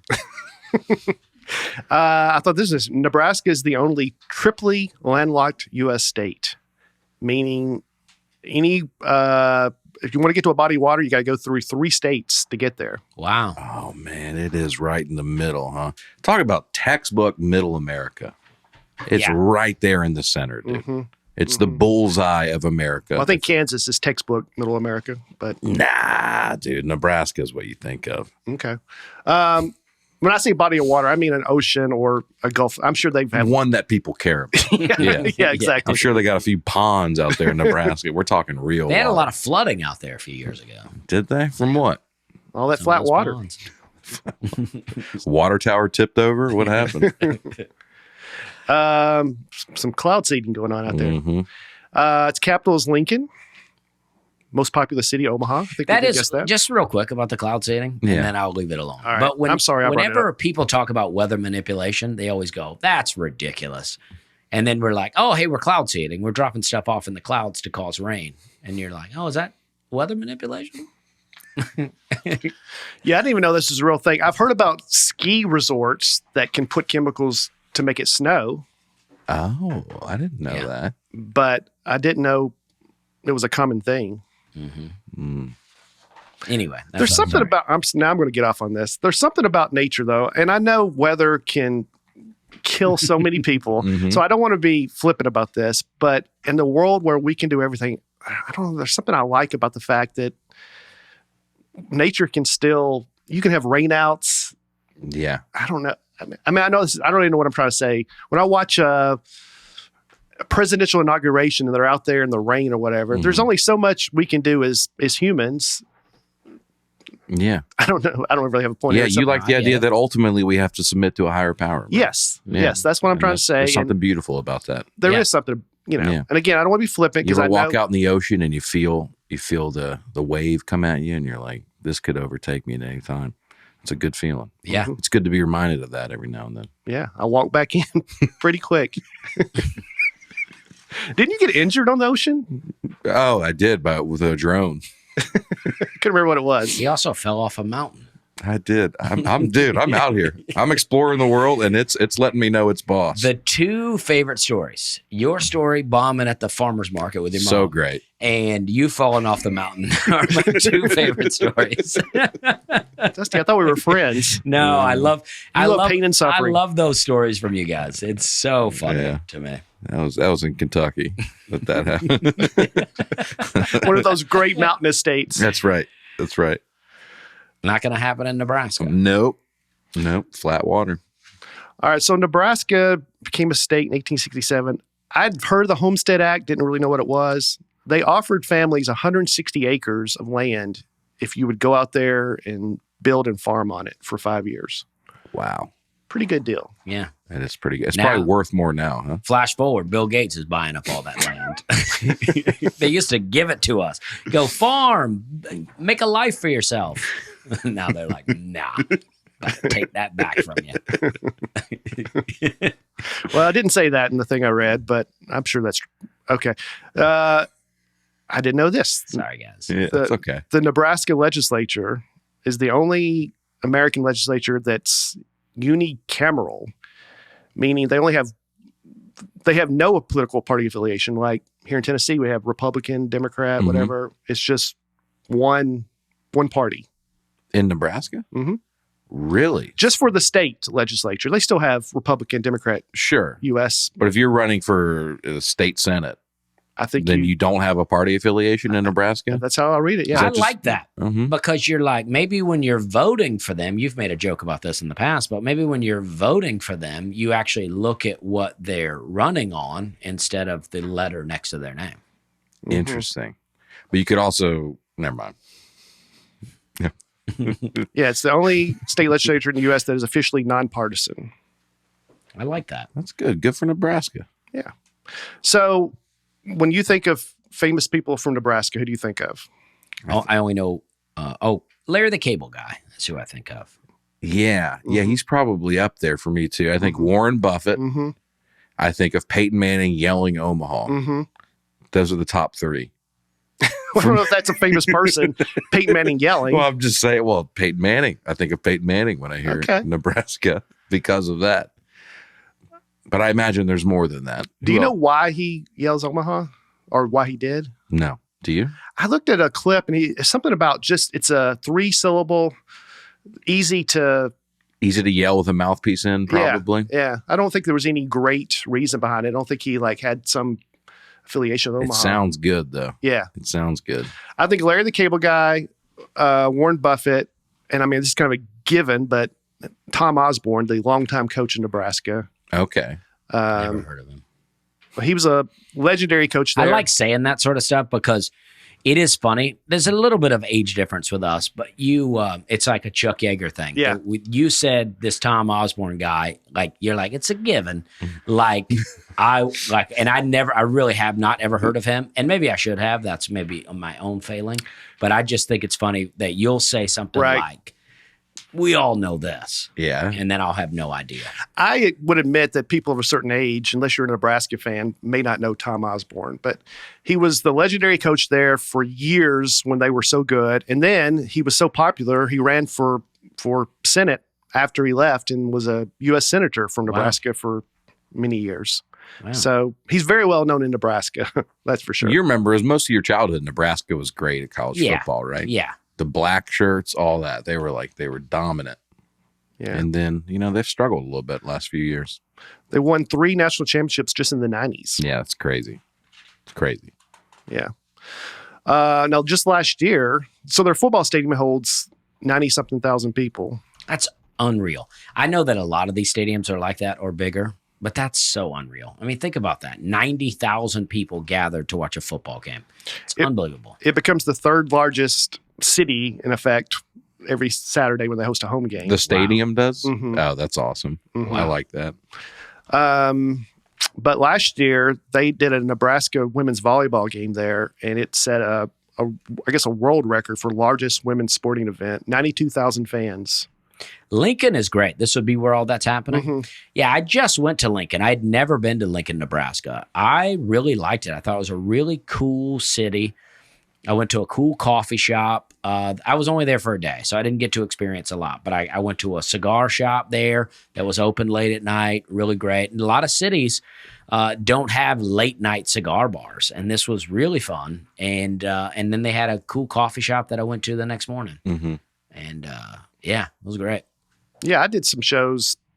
Johnny W. and I did some shows where we drove across Nebraska and western Nebraska and eastern Nebraska. It's a long state. They're like most places. They're pretty different. The terrain's different. It's much more mountainous in western part of the state, and but yeah, we had a great time. Oh, Nebraska is I haven't been to western Nebraska at all. I mean, the eastern half is pretty flat, right? And then as we drove further, I think it's bordering Colorado. Yeah, you're right out there. Oh, interesting. I've also been to Falls City, Nebraska. I did some shows there. My agent lives there. It's a smaller city, a lot of corn, soybean farms out there. Yeah. A couple of shows out there. Really great. Cool little town. What was the venue? Well, I did like a Catholic school. It was a charity for a Catholic school. Yes, sir. And then both shows, I went there 2 different times, and both of those were. One was like a basketball arena And then the other was outside. Yeah, it was great though. My friend Chris Covey lives in Nebraska, and he opened for me both of those shows. Very nice guy, comic out of Omaha, I believe, is where he lives. Now, I'd never heard this. During World War II, Japan released a bunch of balloon bombs to fly over the United States. Whoa. And most of them never detonated, but some did, and one detonated over Omaha. And they made it that far inland, which is, like you said, about as middle America as you can get. There's a plaque there now in Omaha where it dropped. Did it kill anybody? No, of all most of them never even made it. There was one in Oregon that hit the ground, and then a family found it in the woods, and it detonated and killed some people. Did they launch it out of Japan? I'm guessing maybe from out in sea. They launched it. I don't know where they launched it from, but their plan was just for it to take the jet stream, and fly over. And wow, that's such a long way to get from Japan to Omaha. I know. Maybe I don't know where they launched it from. Some weak little bomb that somebody shot down. Yeah. Were they shot down? I think most of them just didn't even make it to land. They probably landed in the ocean. Okay. Few of them made it to land. That's poor fish. Just getting lit up out of nowhere. I think that one made it further inland maybe than any of them. That's pretty far. So you already mentioned the Rueben sandwich. I'm impressed, Dusty. You know your stuff. Well, I love a Rueben sandwich. I mean, I'm all about it. 2 years later. I've had a couple there in Omaha. You ever have an Arby's Rueben sandwich? I don't think so. Give it a shot, dude. Okay. It's way better than you think it would be. Because you don't think this is getting a great sandwich at Arby's, but it's good. Back in my fast food eating days, I used to tear up some Arby's. Dude, Arby's. They used to have that 99-cent menu. I'd get a chicken sandwich, a roast beef sandwich, curly fries. Oh, man. Yeah. $3. Beef and cheddar, dude. Yeah, $3. Jamocha shake, dude. You ever get a Jamocha shake from there? So. Yeah. It's good stuff. Now, when you were there, did you go to Runza? Everyone kept telling us to go to try a Runza. We did not. We did not go to Runza. Runza's a fast food chain. And also the name of the sandwich. Omaha, but also the name of their signature dish. Yeah. Now, I have a hat for the Omaha Storm Chasers, which is their minor league baseball team. And their alternate jersey is a Runza, and it looks like a burrito. It's on the hat. I should have worn that today. I wasn't thinking too well. But no, I didn't try it. I got conflicting reviews. People said it's great. Some people said it's not worth going to get. It's probably true with every place, their signature People dish. would probably say that about hot chicken here in Nashville, too. They go, it's not worth it. But. Yeah. Hot chicken here, though, it is really great. It's worth it. So what about the Runza? What's going on with that? Well, to be honest with you, I had not heard of it. And had you heard of it? No. Dusty? There's 82 of them just in Nebraska. Wow. And it's a chain, and that's what the dish is called. It's a hot stuffed pastry that's beloved by Nebraskans, according to this. Oh, you know what? Maybe I did have this at the coffee shop I'm talking about in Lincoln. I got a hot stuffed pastry. I didn't know what it was called. Here's what a Runza looks like. Yeah, I did get something like that. It was delicious. Yeah, it does look good. Yeah, it was very good. I think there was pork in mine, and I got probably. Is it Polish or European? I didn't or mean for there to be pork in there. I don't know. I don't know why they put pork in everything, but because it's good. But I get it. But it was like a lot of cheese in there and some cabbage. Yeah, I was into it. I like that concept. Now, Arbor Day is this Friday, as I mentioned before. It started in Nebraska. There's a guy who proposed a prize for whoever could plant the most trees. I guess Nebraska needs some trees, or at least then they did. This is in the 1800s, and roughly 1 million trees were planted on the first Arbor Day, just in Nebraska. Wow. And it took off, and a few years later, it became a legal holiday in Nebraska, and then eventually, of course, became a U.S. holiday. Wow. I like it. I'm all about planting trees. I got 40 trees I planted out in McMinnville, fruit trees and nut trees. And then I got 2 apricot trees I just planted in my backyard at home. How long do those take to grow to fruition? I don't know, but they're already, I planted them, and already with the warm weather we've had, they got a little greenage on them. Really? Yeah. Man. I got grapevines going. That's what I'm talking We need a field trip. Yeah. to the cabin. One of these days, you're just not going to show up. Yeah. And you'll just be gone. And we'll It'll- never. hear Yeah, it'll be like Goodwill Hunting. Like we show up to, and you're just gone, and we Yeah. smile, and I'll then we do keep- 2 or 3 of these arena shows Nate's done, and then I'll never be seen again. from. But you know what he's going to need? Delete me. That's good. That's Yeah, a that good. was- that was wow. good. That's That like we was planned good. that out. Yeah. Do you ever wonder how much of your personal data is out there on the internet for anyone to see? Dusty's going to take a look right now. More than you think. Your name, your contact info, your social security number and home address, even information about your family is all being compiled by data brokers and sold to the highest bidders online. Nate and Laura have been using Delete Me for a long time. I've been using it. Everybody else on the podcast is using it. It's kind of paradoxical, I would say, because we are trying to exist in the public eye. Right. So we want information about ourselves out there, but some information is private and needs to stay private. And that's the stuff that Delete Me can take care of. They go out there, they crawl the internet for everything you want to remove. They send personalized privacy reports showing what info they found, where they found it, and what they took off for you. It's not just a one-time service. They're always working for you, constantly monitoring and removing the personal information you don't want to put on the internet.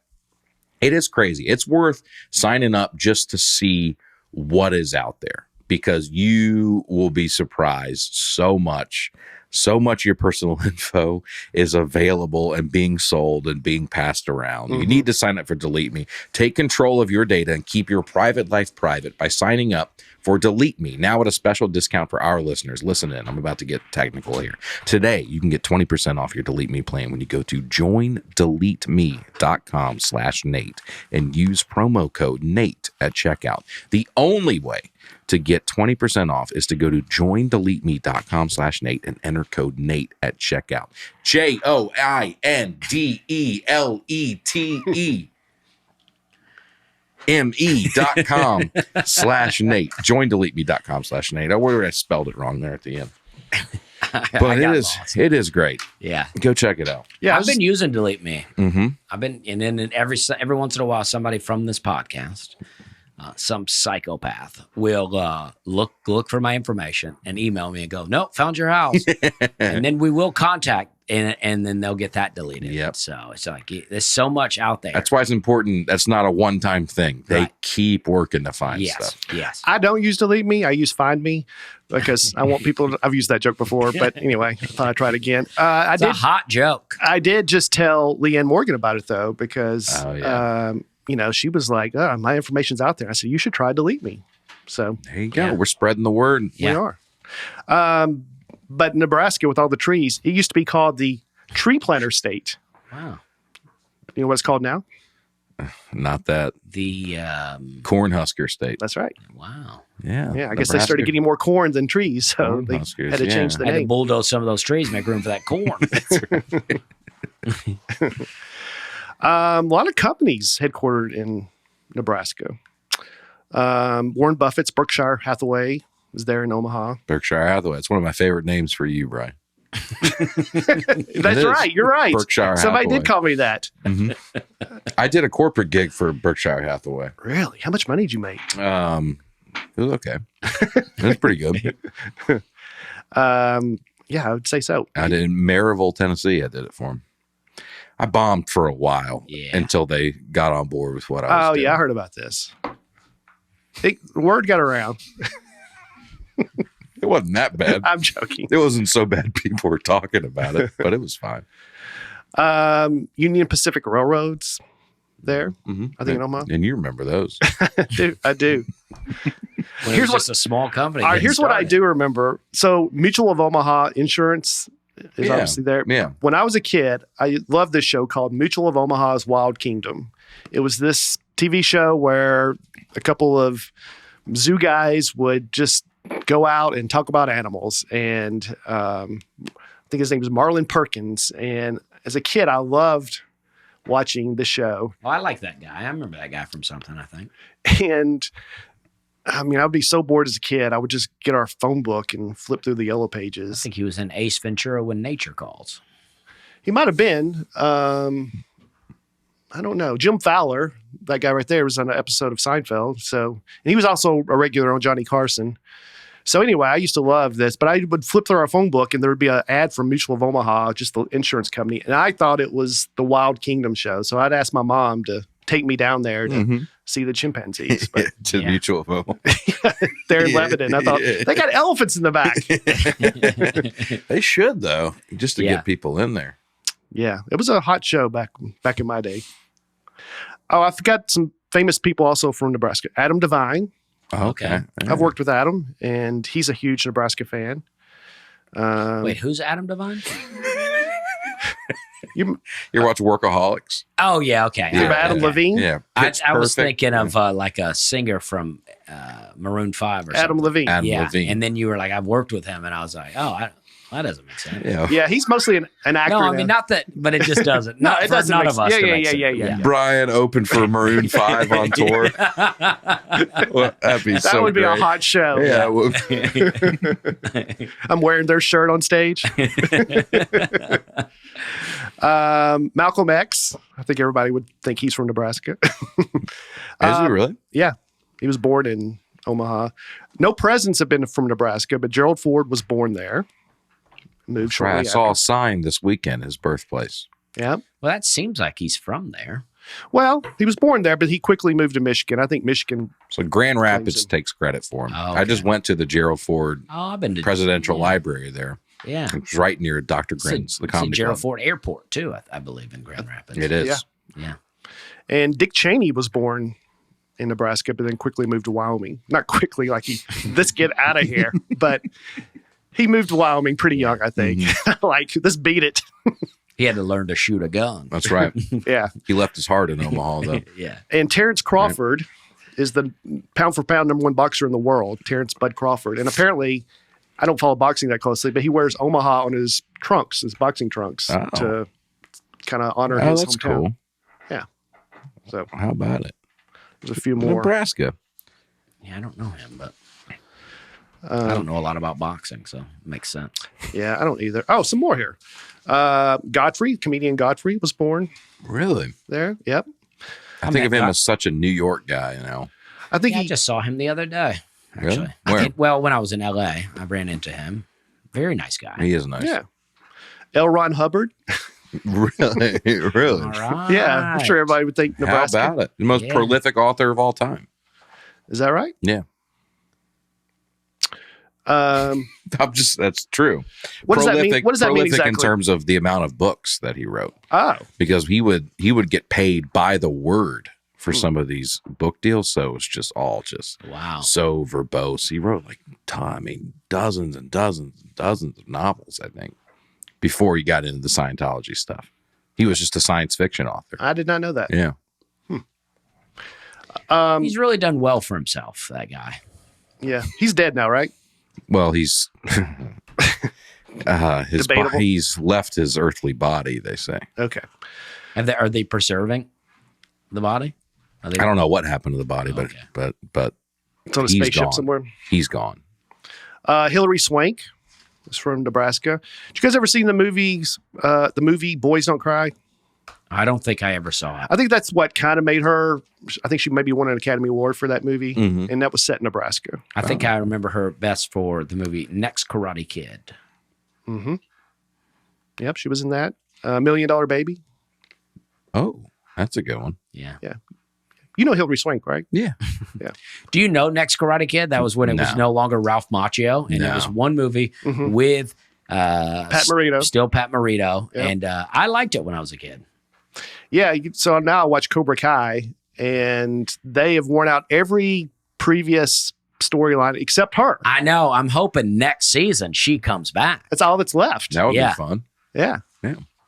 Yeah, she's got to come back and help him defeat, the other, The bad guy. the bad guys, Cobras. whoever the bad guys are at this point. It's So a hot show, though. yeah. I love Cobra Kai. I'm into it. I'm like at home going binge watch. It's the only show I've binge watched in years. And I'm like, I can't get enough. And I'm like, I'm just watching high school karate here. Yeah. It doesn't make a lot of sense, but The whole city, LA, cares that much about high school karate. I don't believe it. the fight scenes are pretty ridiculous. Yeah. Yeah, I mean, everybody would be in jail. Yeah. Yeah. Oh, they're really beating each other up. Yeah. This is the Breakfast Club I'm talking about. Oh yeah. It's hardcore, like, fight scenes. Yeah. Some movies set in Nebraska. Well, I just mentioned Boys Don't Cry. Could you guys name a movie set in Nebraska? Even partially? Castaway. Hold on. The movie Castaway. That was the Pacific Ocean. I know. And I know he lives in Memphis because he works for FedEx, Yep, right? yep. But at the end, when he delivers the package that he never opened, isn't that in Nebraska? I think that's Texas. Oh, sorry. I was going to say Superman, but that's Kansas, right? It's Kansas. That's yeah. Kansas. All right, I think Nebraska. it was Lori White was the woman. Did you know that? From Castaway? She's a country singer. Oh, I think okay. she's passed away, but she was the woman that he delivers that package to. Mm-hmm. And I think that's in Texas. I could be wrong, though. Mm-hmm. That's a I got a good copy of the movie from you the other day. I Yeah. may watch it and check it out. of Castaway. Have you seen Castaway before? I've seen it, yeah. Okay. Yeah. What about the movie Frailty? I don't know that movie. So Frailty's an interesting one. Matthew McConaughey. you think it's set in Came out in 2001. It's an interesting one. Yeah. It's a psychological horror film directed by Bill Paxton. Yeah. Oh, wow. It's about two Yeah, young Texas. brothers and their father who believes that God told them to kill demons disguised as people. So It's right up my alley. He owns that on Blu-ray. this is Dusty's He memoir. watched it before he came today. I don't know where it looks like it was set in Texas. Yeah. All right, here's a few. Well, one I knew. There's a movie called Nebraska, and it's really good. Will Forte came out a few years ago. Bruce Dern and his father thinks he won like a sweepstakes, so they drive cross country to. Oh, I've seen that. Did you like it? Yeah. Yeah, I thought it was a fun movie. Bruce Dern is great. Yeah, Nominated for 6 Oscars. Bruce Dern was in a movie called Diggstown that I'm a huge fan of. mm-hmm. Yeah, this is one of those guys I did not know this guy's name, but I've seen this dude Yeah, my whole life, I feel like. Yeah. and that's Laura Dern's dad, right? Whoa. I didn't know I'm starting that. to connect the dots there. I feel like there's 3 families in Hollywood and they all I can't believe they don't even list Diggstown here. Diggstown's so good. Such an underrated movie. It's ridiculous. father of actress Laura Dern. Wow. What's Laura Dern in? Laura Dern's in everything. Jurassic Park. Oh, Jurassic Park. Yeah. For sure. I saw her one day. I was at Hollywood 27, the movie theater here in Nashville. It was a Sunday afternoon. I was going to see who knows what. And have you guys ever been to Hollywood 27, the No. movie theater here? No. It was, it's not a hot place. Well, no movie theater now, I guess, is a real hot place. But it was the biggest movie theater supposedly east of the Mississippi when it opened. 27 screens when it opened back in the mid-90s. Mhm. And it's huge, and it was such a hot place, and it has video games out in the lobby and stuff like that. I guess they all do now. And I see Laura Dern playing pinball. And I'm like, my friend, I was like, I think that's Laura Dern, but why would Laura Dern be here? By herself? She was with some guys, but just random Okay. people. Yeah. And I'm like, maybe that just looks like her. And then I read later on, she was in town. She was either dating a guy in a band or her friend's band was playing in Nashville. Whoa. And that was her. Wow. All right. Missed Would you have gone opportunity. up and Ben Harper is who she was married to. Is he maybe Big maybe Ben musician, Harper yeah. was playing in Nashville. Ben Harper was married to Laura Dern. For 8 years. That's interesting. I love Yeah. Ben Ben Harper. Harper's got great stuff. Ben Harper's great. Burn One Down. Burn One That's Down. a hot that song. album is Yeah. really good. He's got a couple of religious tunes on there that I like. Mhm. Power of the Gospel. There you go. That's a good one. You guys have great, a lot of people talked about your Spotify playlist. Yeah. I love your taste in music. I Thank think you have great, I think you do too. Dusty thanks. Slade's Thank country you. music playlist on Spotify. Really great. And I think you, with a couple exceptions of Dusty, I think you guys have great, I like your movies. I think Oh, you and I have a thanks. lot of the same favorite movies. You and I definitely like the same movies. Shawshank and Dusty Slade's Country watched. Radio is what it's called, just for Right. the record, in case people want to go find it. Yeah, go check it out. Yeah. most music that you tell me about that I don't know about, I like it. I'm Thank you. like, this is good, especially country music. You Yeah. know some artists that I don't know about. All right. few more movies. Election, Reese Witherspoon. And, Oh, that is in Nebraska. Yeah. I've never seen it. I That's want to a watch great it. movie. dude. Yeah, I it's wanna fun. watch it. I mean, it's dark. It's dark. But it's not like what he just talked about with Matthew McConaughey. No, dark. it's not quite that dark. Reese but Witherspoon, early Reese Witherspoon, she had a few kind of dark things. It's a comedy, though. it is a comedy, but compared to like Mean Girls, which is also about high school girls, this one's about like a teacher and a student having an inappropriate relationship, and there's a lot of like darker stuff in it. Maybe I don't remember. That's the whole. I thought it was just he didn't like her because she was so popular, and he was kind of a loser. Well, don't give it away. Okay, I know I it's don't want to old, spoil but I it, wanna but watch yeah, Reese Witherspoon's character and the teacher. You don't remember that part of it? You guys are ruining it for me. No, you don't even know who we're talking about, dude. I thought she was just running for class president, and he didn't want her to win, and I thought it was as simple as that. That's Matthew Broderick's character. I'm talking about his best friend, who's also a teacher. Oh, I don't remember that. Oh, wow. It's been how that movie came out, she was young. Yeah, it was a long time ago. Okay. Up in the Air with George Clooney. I think he was. I've seen that. He lives in Yeah. Omaha. I love that movie. I when like that movie too. That's came a out. great movie. I watched it recently. It's funny because I think came out like 15 years ago, and he's this experienced traveler who looks down on everyone and it's so funny how things have changed because That's who I am now. he has a printed ticket, he's taking his shoes off, all this stuff now this is before pre-check, huh? Yes, before pre-check and obviously before smartphones. Clear and all that nonsense. So he looks like now like the worst traveler ever. But the whole thing is about how smug he is, as professional. But when it shows a montage of him just walking through because he has status everywhere, I do feel like that sometimes. Yeah.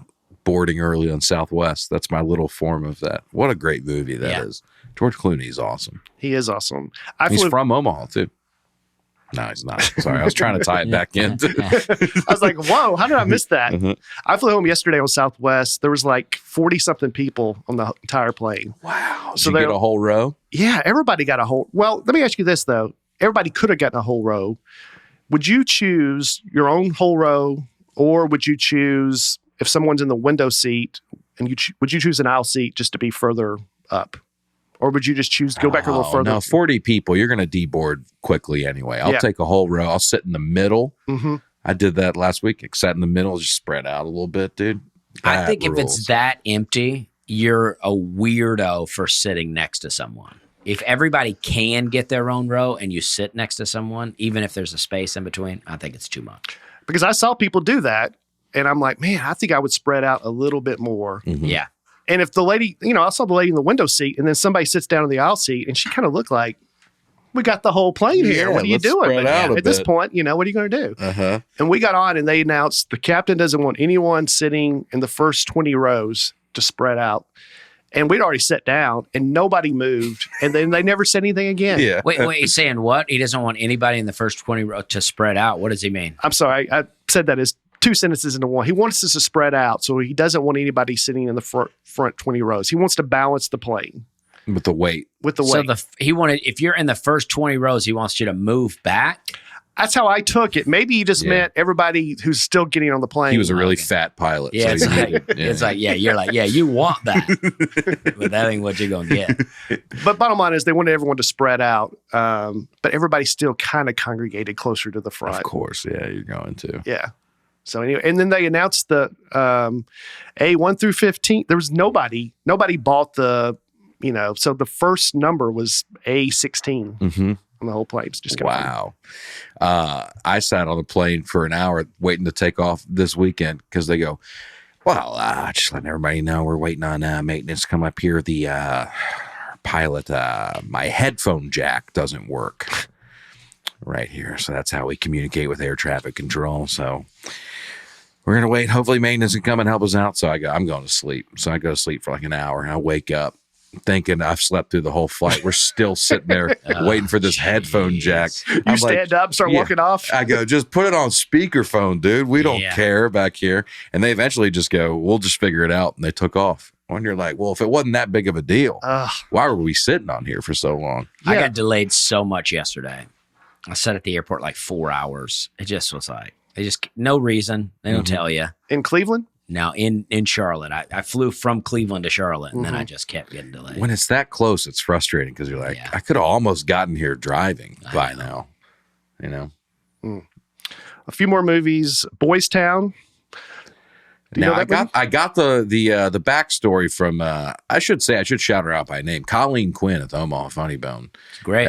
One of the best. She's amazing. She drove me to and from radio. We did Todd and Tyler in the morning. Zach and I had a great time. But we drove through Boys Town. And she gave the story of the area and what a cool thing that is. Is that what the movie's about? Yeah. I'm guessing. Yeah. I think Mickey Rooney Okay. started. It's an old movie, but I think it was about the real Boys Town.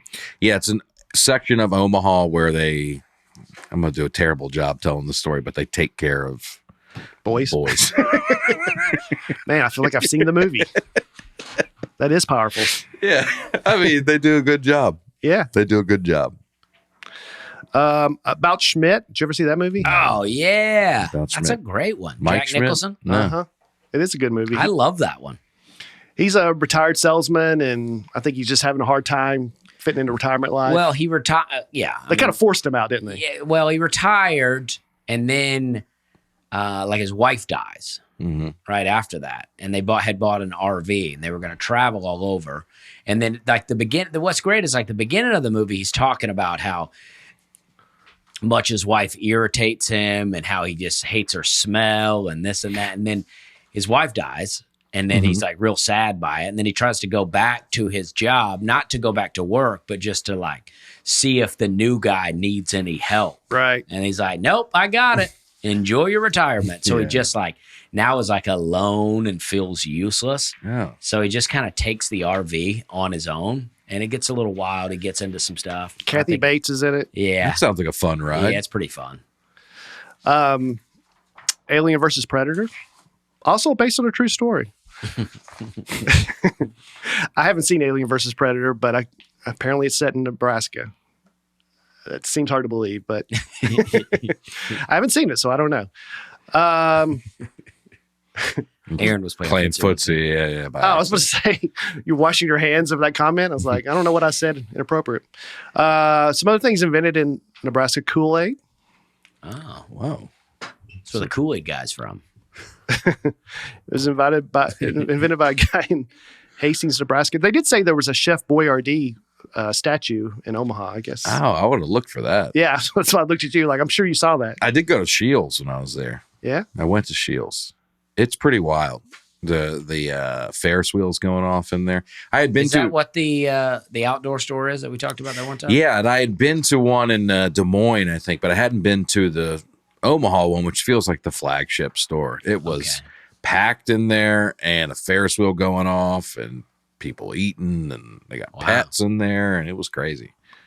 I don't think I've ever been. You should check it out. It's fun. I went twice. Wow.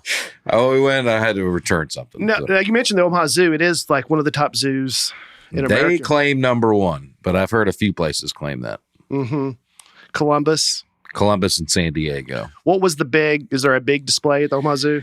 Well, apparently the Asian Highlands is the signature exhibit with all the Asian stuff, tigers and whatever else they got. I thought, I don't even know what a highland is. They have a dome, the desert dome it's called, where it's closed in and they have all the desert stuff in there. Okay. So that's kind of fun to walk through it, though it's real humid and there's just, dude, I'm starting to think so many of these things, it would be so much more fun if I was the only person there. But like the zoo was so packed.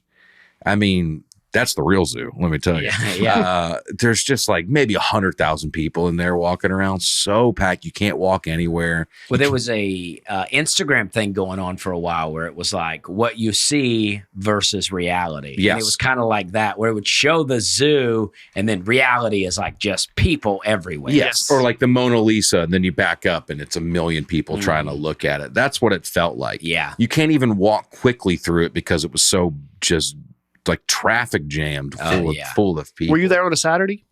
We were there on probably the worst time to be there, a Saturday when it was kind of warm outside. Yeah. So it was just so packed. I went to the San Diego Zoo when I was there last year. It was a weekday, and I thought, man, it won't be too busy. Everybody. It's just crazy, packed.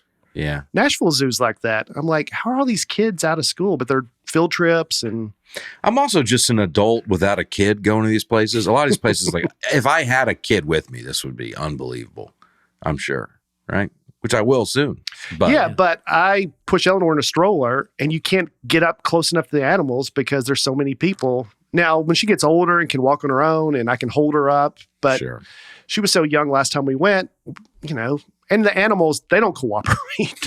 They don't come over. The it's animals don't do their part. I'll That's tell what you I've that. always said about otters. Every aquarium I'm at, there's like an otter tank. I've never seen an otter in there. Never. The otters are never out. They're always resting. Yeah. See, I feel like the sea Wake 'em animals up. are usually easier because you're usually underground looking through the tank. Mhm. But But the otter's one of those things where it's like, yeah, it's a water animal, but it, you know, it doesn't have gills. yeah, It's a mammal. Yeah.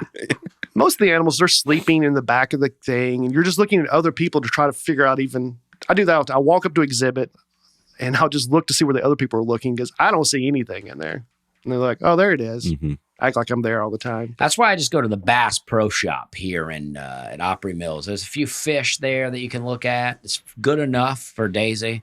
She's like, oh, look at these fish. Yeah. Good enough. Yeah. And we can be in and out. It's like a zoo where they also sell guns. Yeah. Yeah. Get yourself one of these on your own. Yeah. Here's some animals, and here's the stuff to kill those They animals. sell fishing rods too. Yeah. Oh, yeah. I'm surprised no one's ever tried this to take one home. I bet they have. You know, there was a urban legend about the Opry Mills Mall that when the Nashville flood happened, do you know this? No. That the This is the Nashville flood of 2010. yep, 2010, When a lot of the city was underwater. and including Opry Mills Mall, and there was a restaurant there. I can't think of the name of it, but they had piranha. Cheesecake Factory. I'm trying to think of what's right around there. There is like an Amazon Yeah. restaurant. Well, there's the Rainforest Cafe, but Yeah. there was another one. I can't think of the name of it, but the rumor. Imagine having a rainforest cafe, but another restaurant has piranha. Yeah. I could be wrong, but I feel like it was another restaurant. Okay. It doesn't really matter. But the rumor was that these piranha got out during the flood and they were swimming around there in the mall while it was underwater and while people were trying to get things sorted out. That's awesome. Yeah. If that's true, that's pretty I'm great. sure it's probably not true, but it's a fun thing to talk about. I don't know if they could they survive in fresh water. Piranhas are freshwater fish. I guess. I think so. I think they're like, yeah, Amazon forest. No. You know, I think it's So they could exist in the water from the Cumberland River, I'm guessing. yeah. I think All right. Good for them. Yeah. But not the tap water. Not the tap water. No. Not without a filter. No. Yeah.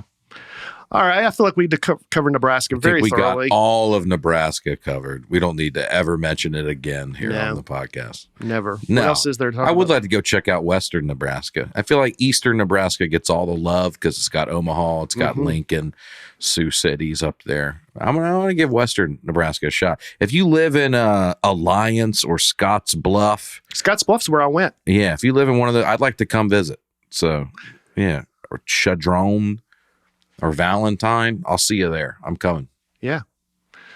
You got something you want to? Dusty's pulling up his calendar. Oh. Yeah.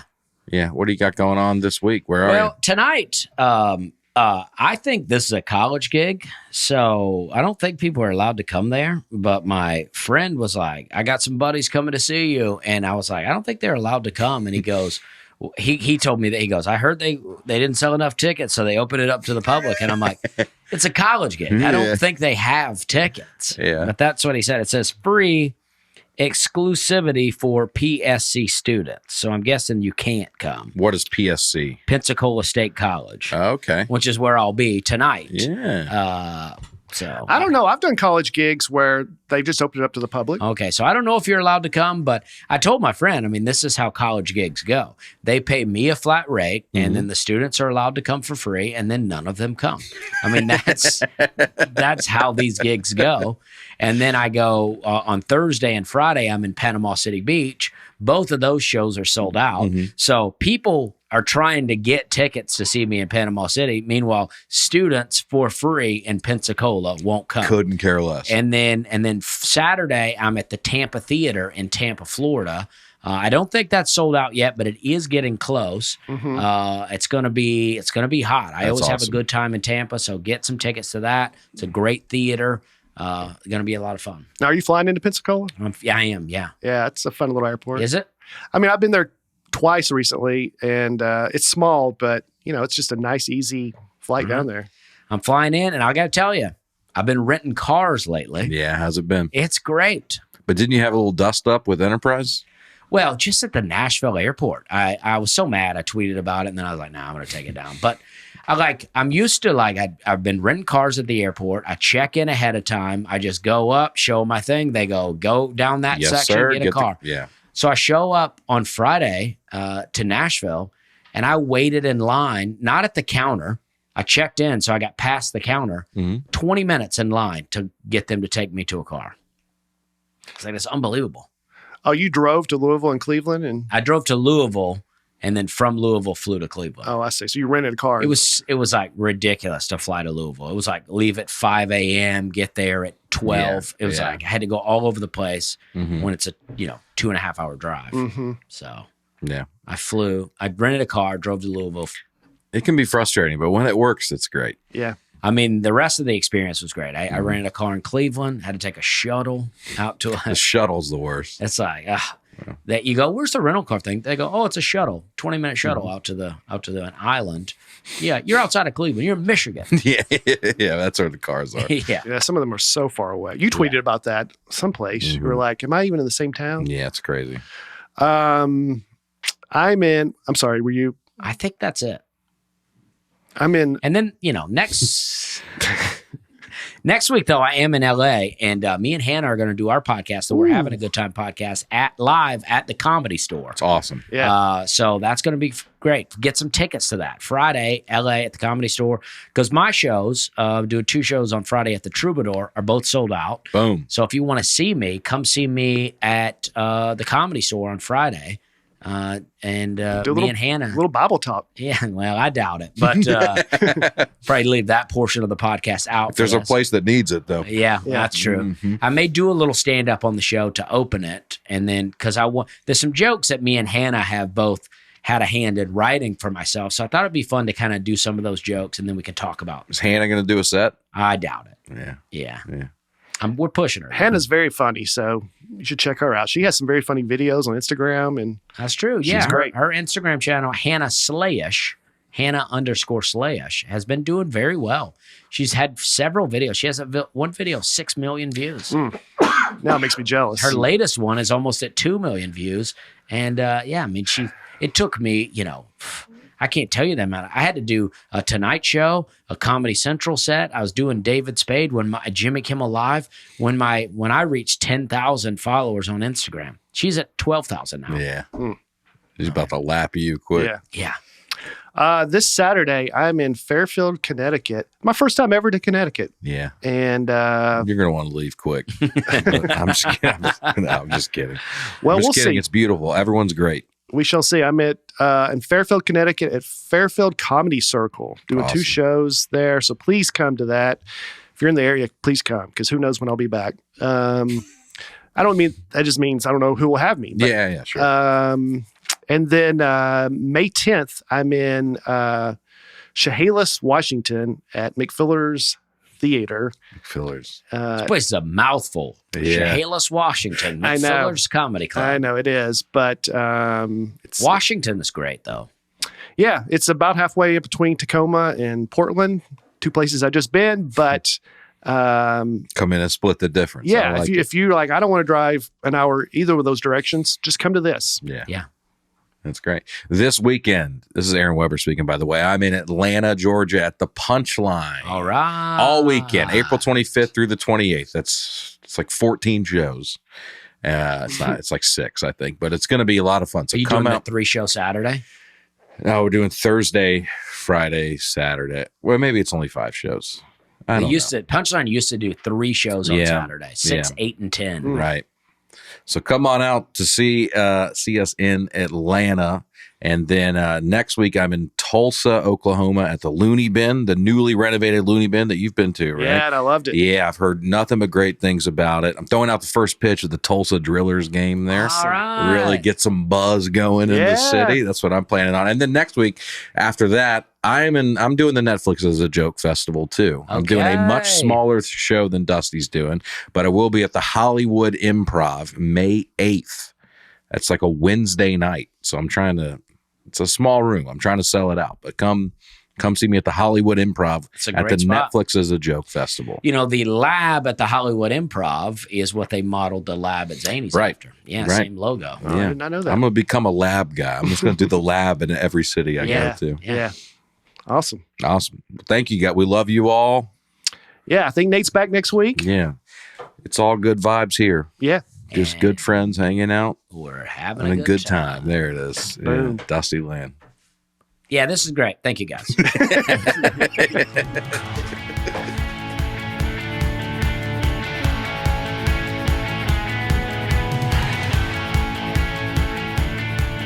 Nateland is produced by Nateland Productions and by me, Nate Bargatze, and my wife Laura on the Audio Boom platform. Recording and editing for the show is done by Genovations Media. Thanks for tuning in. Be sure to catch us next week on the Nateland Podcast.